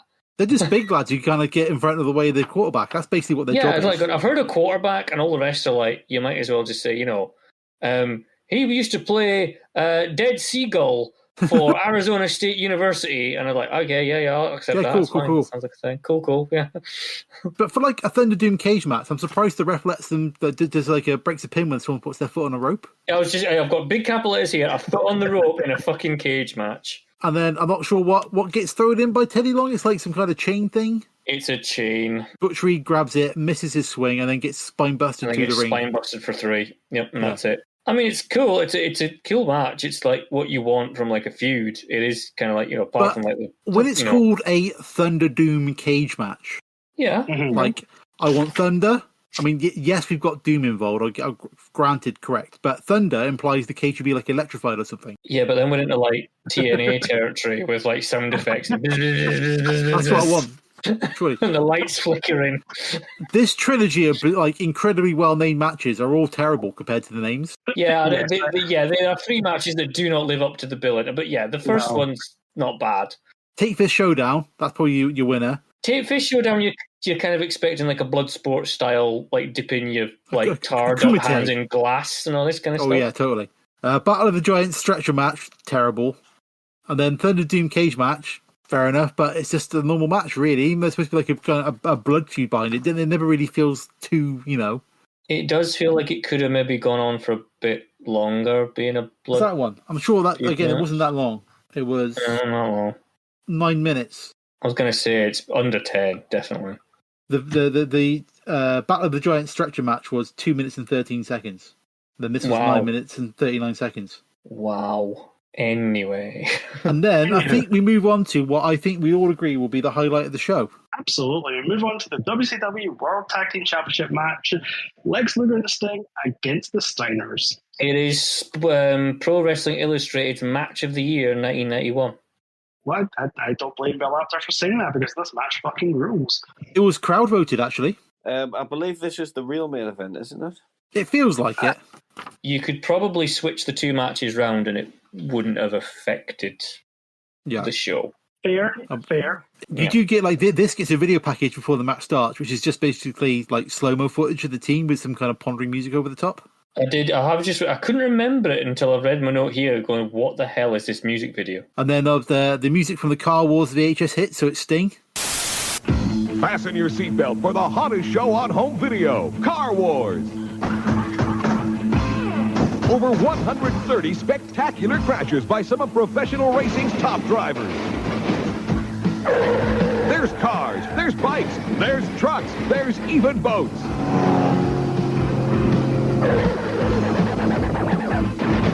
There's never been so much action packed into one home video. Car Wars. All the thrills, all the spills of the fastest, most dangerous sport in the world.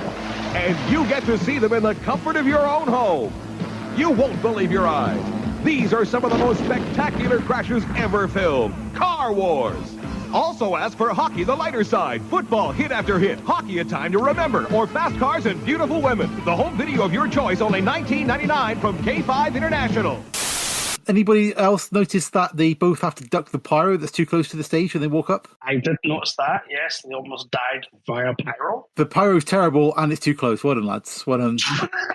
No, it's quite well done, pyro crew. I'm a big fan at the start of this match how Rick Steiner is obviously going to use his amateur wrestling background to kind of try and embarrass Lex Luger as much as possible. Mm-hmm. Well, yeah.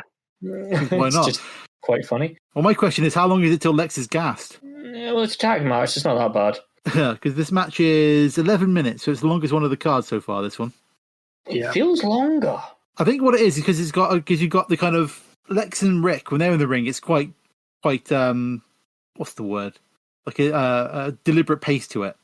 Yeah. And then when Scott and Sting come in, like, it just kind of cranks up to full gear for a couple of minutes, and then it kind of goes back down again. But it's really well judged, the pace of this match, I felt. Oh, yeah. Got a note on here saying, when did a belly-to-back suplex become a German suplex? It's somebody clear into the Gorilla Monsoon school of calling moves. Yeah, because I think Rick Steiner does at least two in this match, and it's always like kind of belly-to-back. I was like, when did that become a German? Because it looks exactly like a German suplex. It does. But like, what I quite like a bit, like, there's a bit, like, say, Euan says about kind of Rick Steiner throwing Lex over the place, and then Rick goes in for like a shoulder tackle, and Luger just like absolutely smacks him out of the air. Yeah. It's like, I'm tired of your nonsense. Just go lie over there for a minute. You know, these four have no problem laying it into each other because everyone knows they can take it, and I think these two teams get on quite well. Totally, yeah. Oh, yeah. And it shows. This match, again, goes in the category of horribly overbooked finishes because for some bizarre reason, Nikita Koloff makes an appearance near the end. Like, it's a real big shame because, like, so up until that point, it was a cracking match. Yeah, it is really good. You got Sting just like a massive dive to the outside. There's all kinds of, like, Lex is doing. This is probably one of the best Lex matches we've done, I would say. Yes. Oh, easily. I mean, I know Lex gets a lot of, like, sort of barbs flung his way, you know, for not being he wasn't a fan of the business before he started. He only got into the WWF because they wanted him for the bodybuilding and that caved in, so they had to get him back as a wrestler, blah, blah. Mm-hmm. That's kind of, but to be honest, again, you know, we're talking about Kevin Nash earlier on. It's like Lex always comes across as a good dude. Yeah, I agree. He deserves Hall of Fame. And he deserves the Hall of Fame, definitely. I don't know.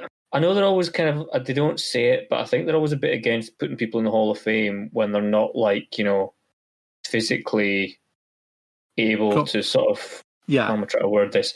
You know, they have detrimental, it looks like their wrestling career's taken a lot out of them kind of thing. Totally, you know? It's the reason why for ages they didn't want Jake the Snake being in the Hall of Fame because they were worried about if he turned up, because off his face. The world turned up, he went downhill shortly after, admittedly, but he died. Yeah. You know. Yeah, exactly. But that was it. But I mean, when you got Lex who's had a spinal stroke and is, is he still in a wheelchair now? I want to say yes. Because he wasn't. Yeah. So if you have like Lex Luger, hey, I really enjoyed my wrestling at the Hall of Fame in a wheelchair. I think not the best image, is it? Rightly or wrongly, they think that's not the image they want to portray. It does feel like he'll be a posthumous entry. You know what I mean? Yeah. Which isn't great because, he did like his time with like Flair and Sting in the kind of late 80s. Mm-hmm. That gets like really kind of good reviews, and like his position on the card is like the kind of. I think he's one guy who kind of suffers from being like flip flop between heel and face, but probably a bit too much. Yeah, he's a little bit. Well, it's something that stayed with him throughout his career when he went to the WWF, because obviously he was like essentially just plucked out of nowhere, as the narcissist, because they needed someone to replace Hogan for an All-American hero, and suddenly. 2 weeks after hitting people illegally with his forearm with a steel plate, and he's like, "Oh, he slammed Yokozuna on the Intrepid. America's hero, America's hero, Luger." Yeah, but him having him in this match as the kind of power guy with Sting as the kind of jumping around guy, like it's just a really good team they've got together. It works really well. Well, of course, the ending came when Sting couldn't bear to see Luger getting hit with was it Koloff's strain. But if it's anything like the clothesline he gave, he had nothing to worry about. He had a chain this time, didn't he? He had a chain in his hand this time, though. He very courageously pushed Luger out the way to take the blow himself. Even though it's like really badly shot and he can't quite see it happen. But, we'll trust what Jim Ross says on commentary. Ever the sportsman, just pinned him anyway. Pins him straight away. Before we move on, I'm going to throw a surprise out there. This one's actually for Mr. Phillips. I have just put in the chat a link to an article that I believe Cameron will find very amusing. And it involves Mr. Luger. And all will be revealed when Cameron clicks on the link and reads the headline. Yes! I always loved Luger. I always loved him. What a dude. What a dude. What's the headline, Cameron? I'm reading it. Wrestling legend Lex Luger reveals links to Lanarkshire as he shares his love of Rangers Football Club and British football. Both of his maternal grandparents were born and raised in Coat Bridge. I've been sitting in this article, Cameron, for 2 weeks since I found it. That's why he had the red, white, and blue. Exactly. What I love is that the picture for the article is him thinking he wins the Samovar Trophy at SummerSlam. Yeah, he does. Yep. I mean, we should have guessed. Of course he's Scottish because he never won anything. Oh. Big zings from Geordie Allen there. Well, we never get that mentioned. Whenever you get like famous Rangers fans, it's always like, Marty Pillow. This is far better. You got Lex Luger. You are welcome, Cameron. Oh, that is brilliant. That is fantastic. Oh, yes. They need to get him at Ibrox. Get Luger at Ibrox. Call it Lex Brox. They have wheelchair ramps at Ibrox? I don't know. Yes, we have, accessibility stands and things like that for, disabled supporters. I don't know what sort of things they have at Rugby Park for these people, but, So, Lex Luger is a Rangers supporter. He's now Cameron's favourite wrestler of all time, as a result. He is. Yeah. He's gone way beyond him. And, Bret Hart doesn't say anything about Rangers. Yeah, Lex Luger does. Yes. If Bret Hart said anything about Rangers, it would just be that he's a better champion. Probably. Yeah. You have to carry them through their championships. Yes. We mentioned about Tony Schiavone backstage with Koloff, and then Sting just jumps him, and they have a big massive brawl out to the parking lot. Sting just brutally assaults this man. He's trying to do a normal interview. Sting just jumps him for no reason whatsoever. Sting and Nikita are on fire out in the back, says Dusty. And they just cut away from it because we've got to get to the next match. He's booking his next match with that. They're on fire, you say. Oh, no. The Flaming Scorpion Death Match. There you go. God, I can imagine that right now. Wait, I've got to interrupt you for this. You're right. The next pay-per-view, Great American Bash, we get Sting versus Koloff in a Russian chain match. Oh, no. Not just it. You couldn't have any American chains. No. Those stinking Russian chains. I hope it was imported and everything. I hope that verified it wasn't in a Russian chain. Like a promo video of the guy making the chain. Oh, God. Semi-main event time for the WCW Television Championship. It is Arn Anderson defending against Bobby Eaton. Well, we don't know that for sure because Gary Carpetta's got Paulie's mic from earlier, hasn't he? Nothing works. No, nothing. I've got the note on here saying, "Oh God, more audio shit." Ladies and gentlemen, the World Television Championship is next. Let's go back up to Gary Capetta.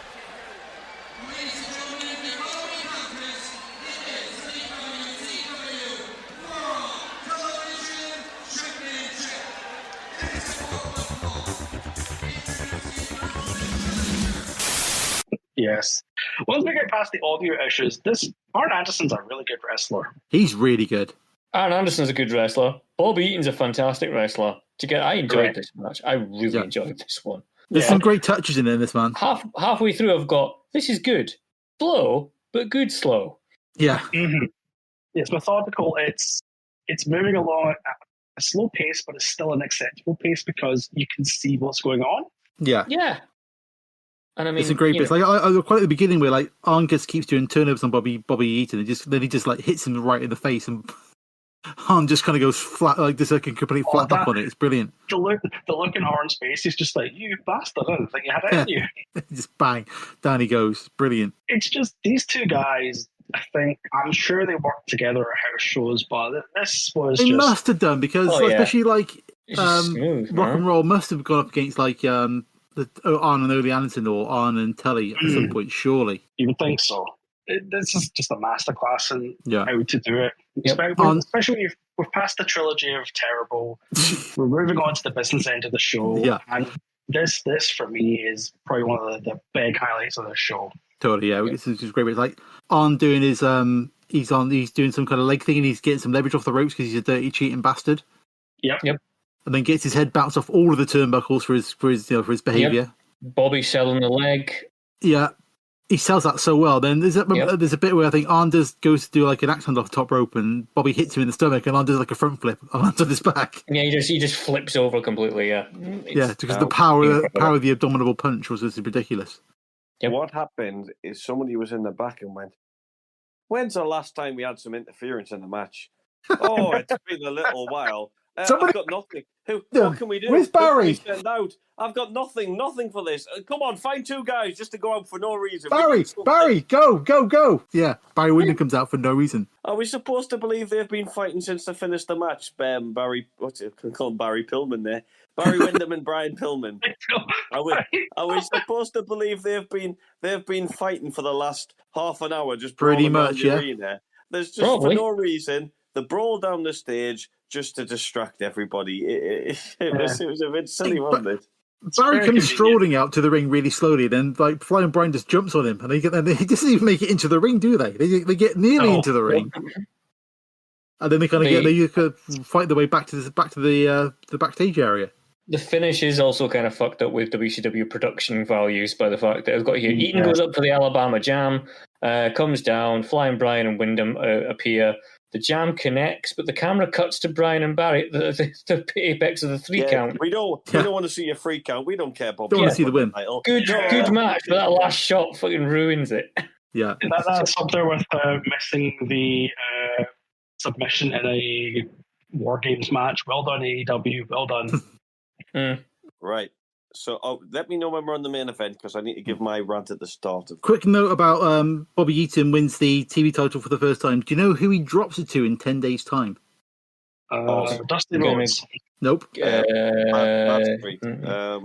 One Man Gang. Nope. Johnny B. Bad. Nope. Are they on this card?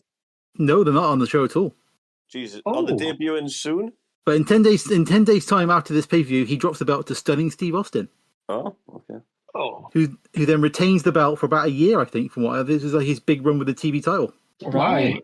There you go. It is now almost time for the main event. Before that, Tony Schiavone is going to try and, for some reason, peep in on Tatsuji Fujinami's dressing room, where he's met by Hiro Matsuda, who basically tells Tony Schiavone, "Fuck off, we're taking the belt back to Japan."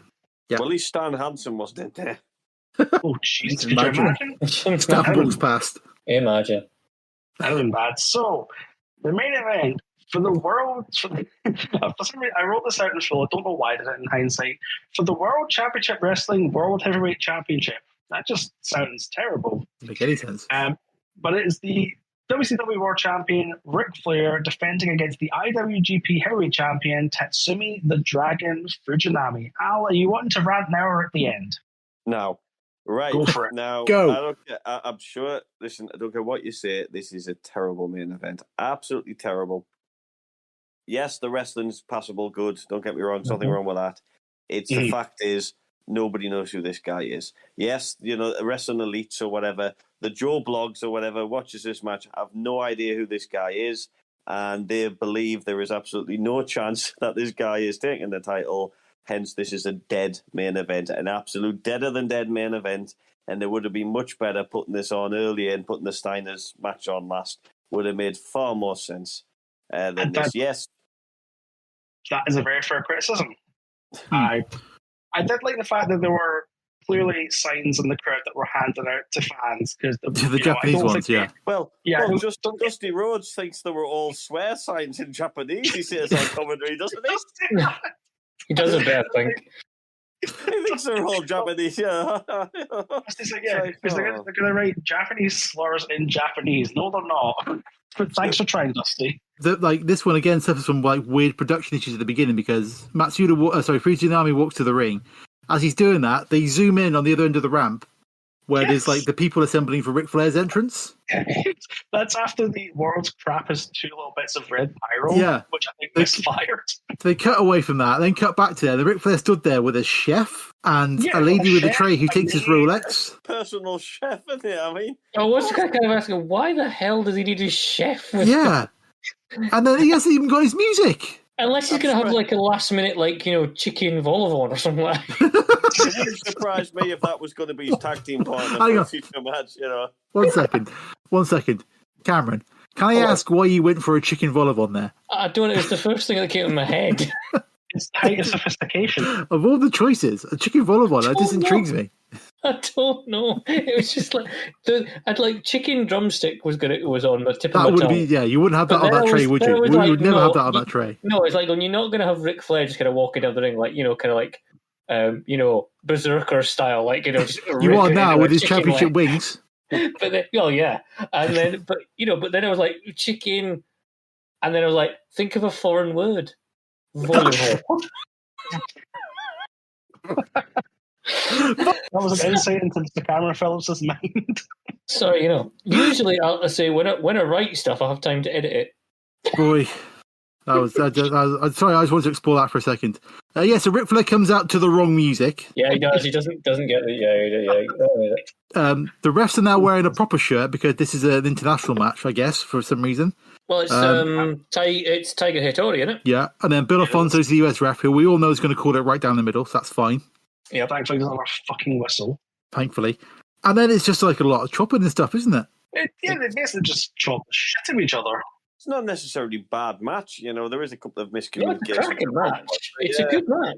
Like you say, it's to silence. Nobody knows. It's can you imagine WWE if they headlined SummerSlam with Hogan against, somebody, the crowd, it doesn't have to be Japanese, but some wrestler that wasn't built up and meant nothing to the target audience. Let's just say, here you go, SummerSlam 89, Hulk Hogan was against Big Daddy.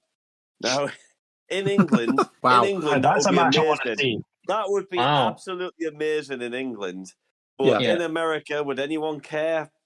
He's already beaten Andre the Giant with this large Englishman, cause him any bother. Shall we imagine that at Survivor Series this year, Roman Reigns defends the WWE title against Takeshi Morishima? You see, again, different age, in internet age, everyone can look stuff up, watch matches, that sort of thing. It can't really be applied to this day and age, I don't believe. I'm gonna say something very offensive, so I do apologize in advance, but this is how I imagine most of the audience in attendance in 1991. This is probably what a lot of them were saying. I don't know who this Jap fella is, but he can wrestle.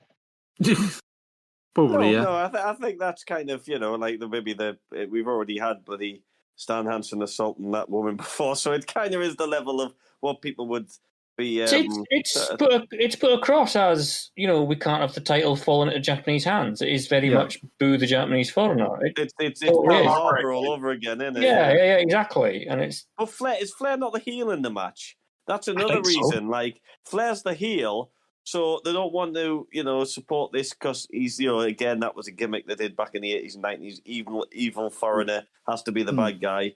Years of... Well, they've even saw the Russians bloody being bad guys earlier on in the card, haven't they? So the evil, the foreign guys are always the bad guys. And yeah, so who they're supporting, they don't really want Flair to win, but they don't want Japan to win. So it's a bizarre situation to be in for a main event. It does feel like you would probably want Sting in this main event. Yeah, because you could probably push you could come out with the US face paint and that sort of stuff. And it will probably you probably push that angle a bit better, so it will kind of compensate for them not knowing who the guy is. Want to cheer for the babyface, you know? Exactly, yeah. Because on the reports on this match, they did say that obviously Flair was like the despised WCW heel up until the point where he has to defend America's honor against Japan. Well, it's the same thing again when Lex slammed Yokozuna, isn't it? He's the bad guy until he does something good, but you've not got that moment, as far as I can tell, before this match. He's a narcissist who loves looking at himself and then hits people with steel forearms, and that's illegal. He's a narcissist, but he loves America. That's fine. And then all of a sudden he turns up and slams a Japanese guy. Oh my God, he's America's savior. Let's get him on the bus and let's have some balloon parades when he wins the Samadara Trophy, but tell him afterwards he hasn't really won it. And then he blends in just like his Scottish heritage of never winning anything. Right. Jesus Christ. He's going for it. He's going in hard tonight. I've got two big Dusty highlights for this match. Okay. There's a beginning bit where I think Fujinami's got he's working on he's got like a leg hold on Ric Flair, and Dusty Rhodes is like, oh yeah, it's still going to hurt your back from right below the butt kiss to the neck kiss. Oh, butt kiss, okay. And then he drops in probably one of the best humble brags I've ever heard, where it's later on where Fujinami's got Ric Flair in the octopus. I know this is going. And Dusty's like, oh yeah, that hold really hurts. Because Antonio Inoki had it on me one time, and it really hurts. Yes, but I'm going to tell you what, Ric Flair knows. I know what it's like. I've been in it. Antonio Inoki had it on me. All right, Dusty, calm down. Oh, yeah. All right, Dusty, stop trying to thingy for the next pay-per-view. You against Inoki. That'll be the next pay-per-view match. Oh, yeah. You're not wrestling, Dusty. You're not wrestling anyone. Stop saying it. Simon Inoki had me in the same hold. Do you want the actual date of that match? Go on then. Yeah. Antonio Inoki versus Dusty Rhodes was on the 1st of November 1979 in New Japan. So just to let you know, if you want to watch it, it is on, I don't think it's on YouTube, but I have just found it on Dailymotion. The hold hurt so much over 10 years later, he still remembered about it. I don't know actually who won. I think it might have been Inoki. Well, it wasn't in America, because the American Dream's winning in America, isn't he? So totally, yeah. But yeah, that was some humble brag from Dusty there, that was. All right, Dad. Calm down, Dad, yeah. Sit down. Put the beer down. So this match, again, has Dusty bullshit finishes all over it, because Tiger Hattori gets bopped, and Flair gets a surprise cradle on Fujinami, and Bill Alfonso's there for the 1, the 2, and the 3, and to the surprise of absolutely no one in attendance, Ric Flair retains the World Championship. Totally. But again, there's the roll-up they do, Flair nearly kind of goes too far and nearly kind of slips out the back of it, so he can't quite get his legs underneath him to push Fujinami onto the ref. And then, he does a real big tight sport, doesn't he? We see the whole of the moon when Fujinami goes down. We do. Why did you need a ref bump? Again, was it an excuse maybe for... Was it an excuse for when the other guy went back to Japan that he could see an American referee? Maybe, yeah. Because it's a sort of stupid thing that they would do. It's not, To me, about the finish, is you get the pin, Ric Flair's the winner. Mm-hmm. Gary Carpenter announces the winner as being Ric Flair. Yep. You get some pyro on the stage at the far end.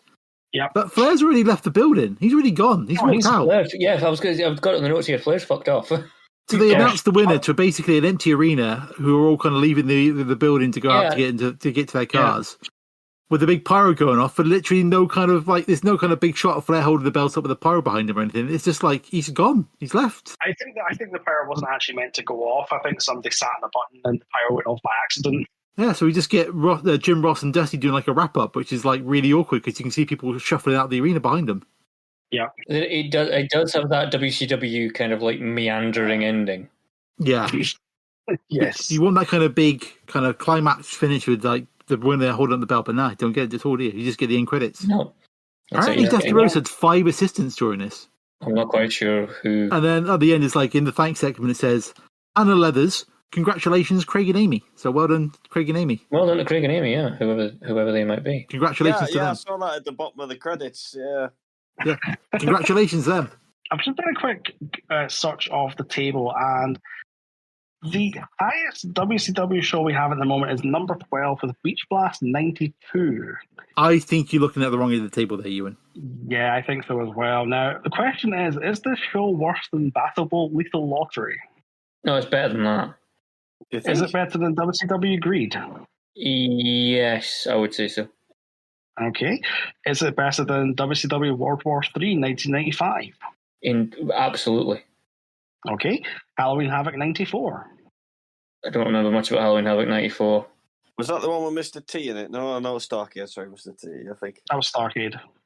I personally enjoyed it. I think this had a good mix of squash matches, serious matches, a terrible good wrestling, and some completely daft lunacy, crazy shit. I think the Sting, Luger, and Steiner match is worth the admission price to watch it. The Arn Anderson and Bob Eaton match is cool.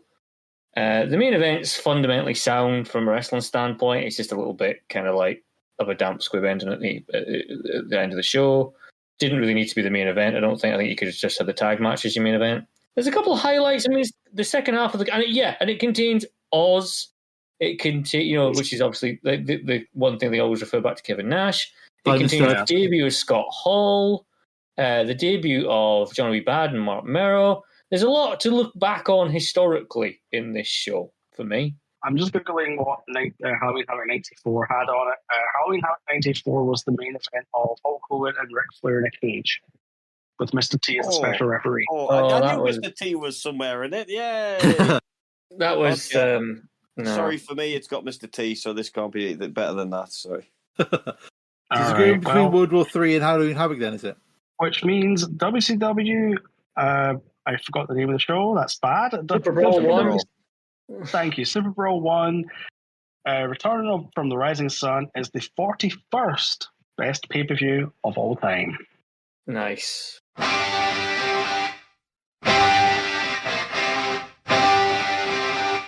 So, with that said, Al, you were asking who has the next pick. I think, unfortunately or scarily, you are the next pick, Al. Oh, God. Really? Oh, yes. I so didn't pick this. Right, so just right. So we're saving my idea that we won't disclose much for the round table. Is that right? Yes, we'll save that for Christmas. Oh, Christmas. Is that the next round table? Yeah. Yes. Merry Christmas to you all. You're going to love it. You're going to love it.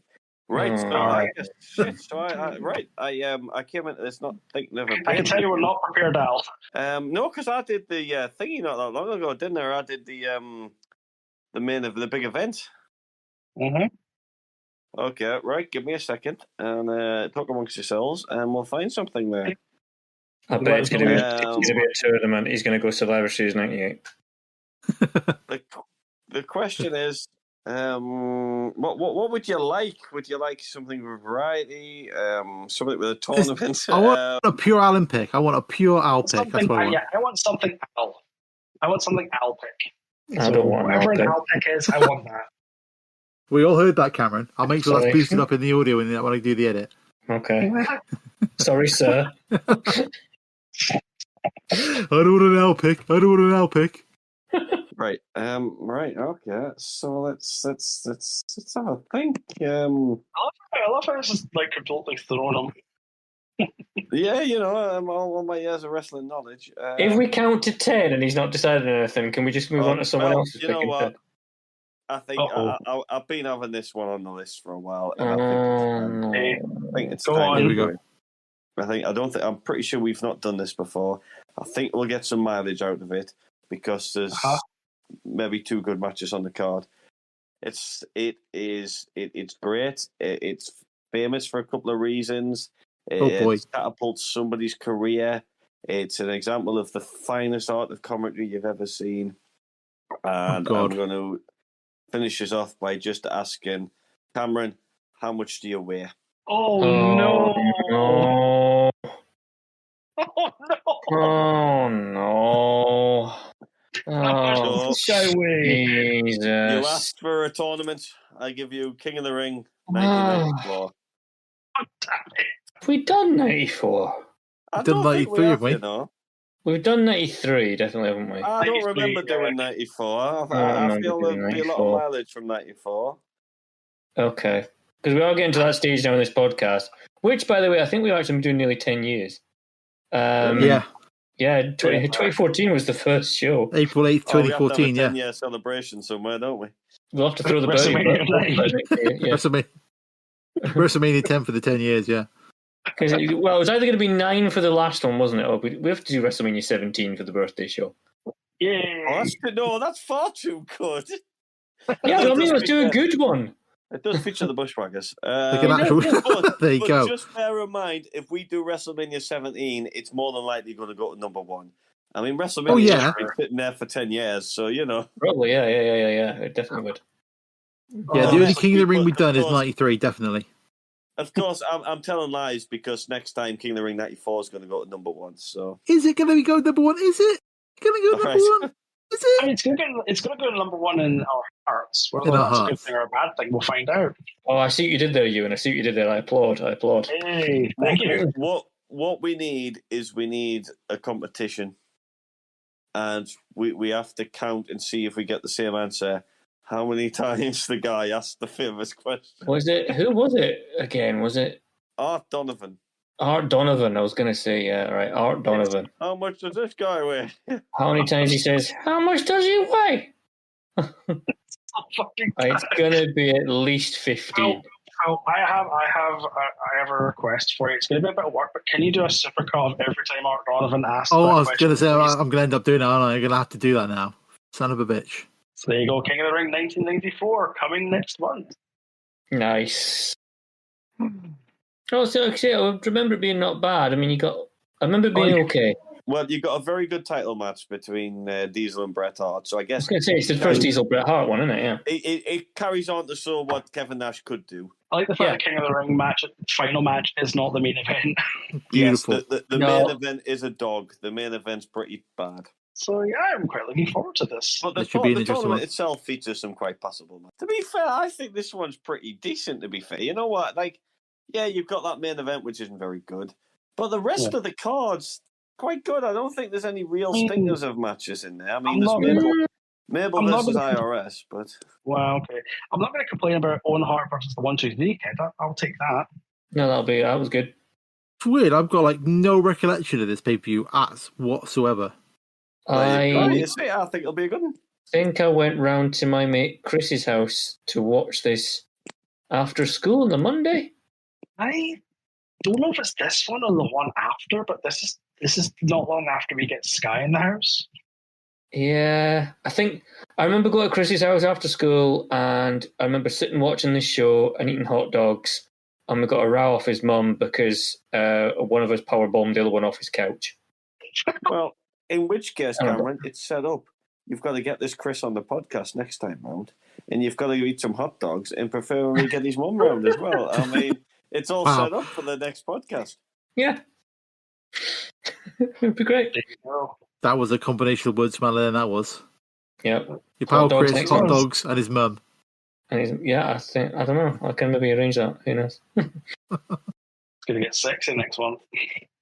And also, by the time we record the next show, we will have had the largest wrestling show of all time, or whatever. Would have been done, wouldn't it? As me and you were discussing before we started the record, probably one of the most poorly booked shows as well. I was about to ask, has anything been booked for it yet? Yeah, but you're getting all the matches within the last week. We're suddenly Wembley. Yeah, and also one of the semi-main events is probably now off because one of the participants is currently in a Florida jail on an armed assault charge. Yeah. That's what they forget, is as though Wembley had the thing for the record, or they believed it was more likely that Wembley had the record than WrestleMania 3 had the record at the time. Yeah. And yes, it's nice to pack people in, but one of the charms from that was at least having a very, very solid main event in Brett versus Bulldog. I mean, on paper as well as in the ring. And Savage Warrior, again, was a very strong match on paper, as well as some other good stuff on the undercard. Yeah. That's what sold the pay-per-view as well as it being in Wembley. But have we got much of that same scenario here, or not really? That's what I said to Cameron. This show has been... AEW in general has been very poorly booked this last year, but the fact that they're basically relying on, oh, we've got the massive crowd, yeah, you're going to give them an absolutely shake show. Similar to the Cardiff thing, wasn't it? It was like WWE maybe talked that pay-per-view a bit more than what it was. It was a glorified house show. And yes, I know the guys worked really hard to put on decent matches, but it didn't really have that. It didn't have that main event. You had Drew McIntyre against Roman Reigns, but at the end of the day, he's Scottish, he's not Welsh. It didn't really have that. It didn't quite work. You know? Guys, I'll be back in like 5 minutes, okay? All right. I think we're wrapping up anyway, we're not? I thought we were, yeah. I thought we stopped recording and stuff, haven't we? Yeah. Should we just go? It's like a WCW show, it's slowly dwindling. The crowd are leaving. Should we all just go let Euan come out by himself?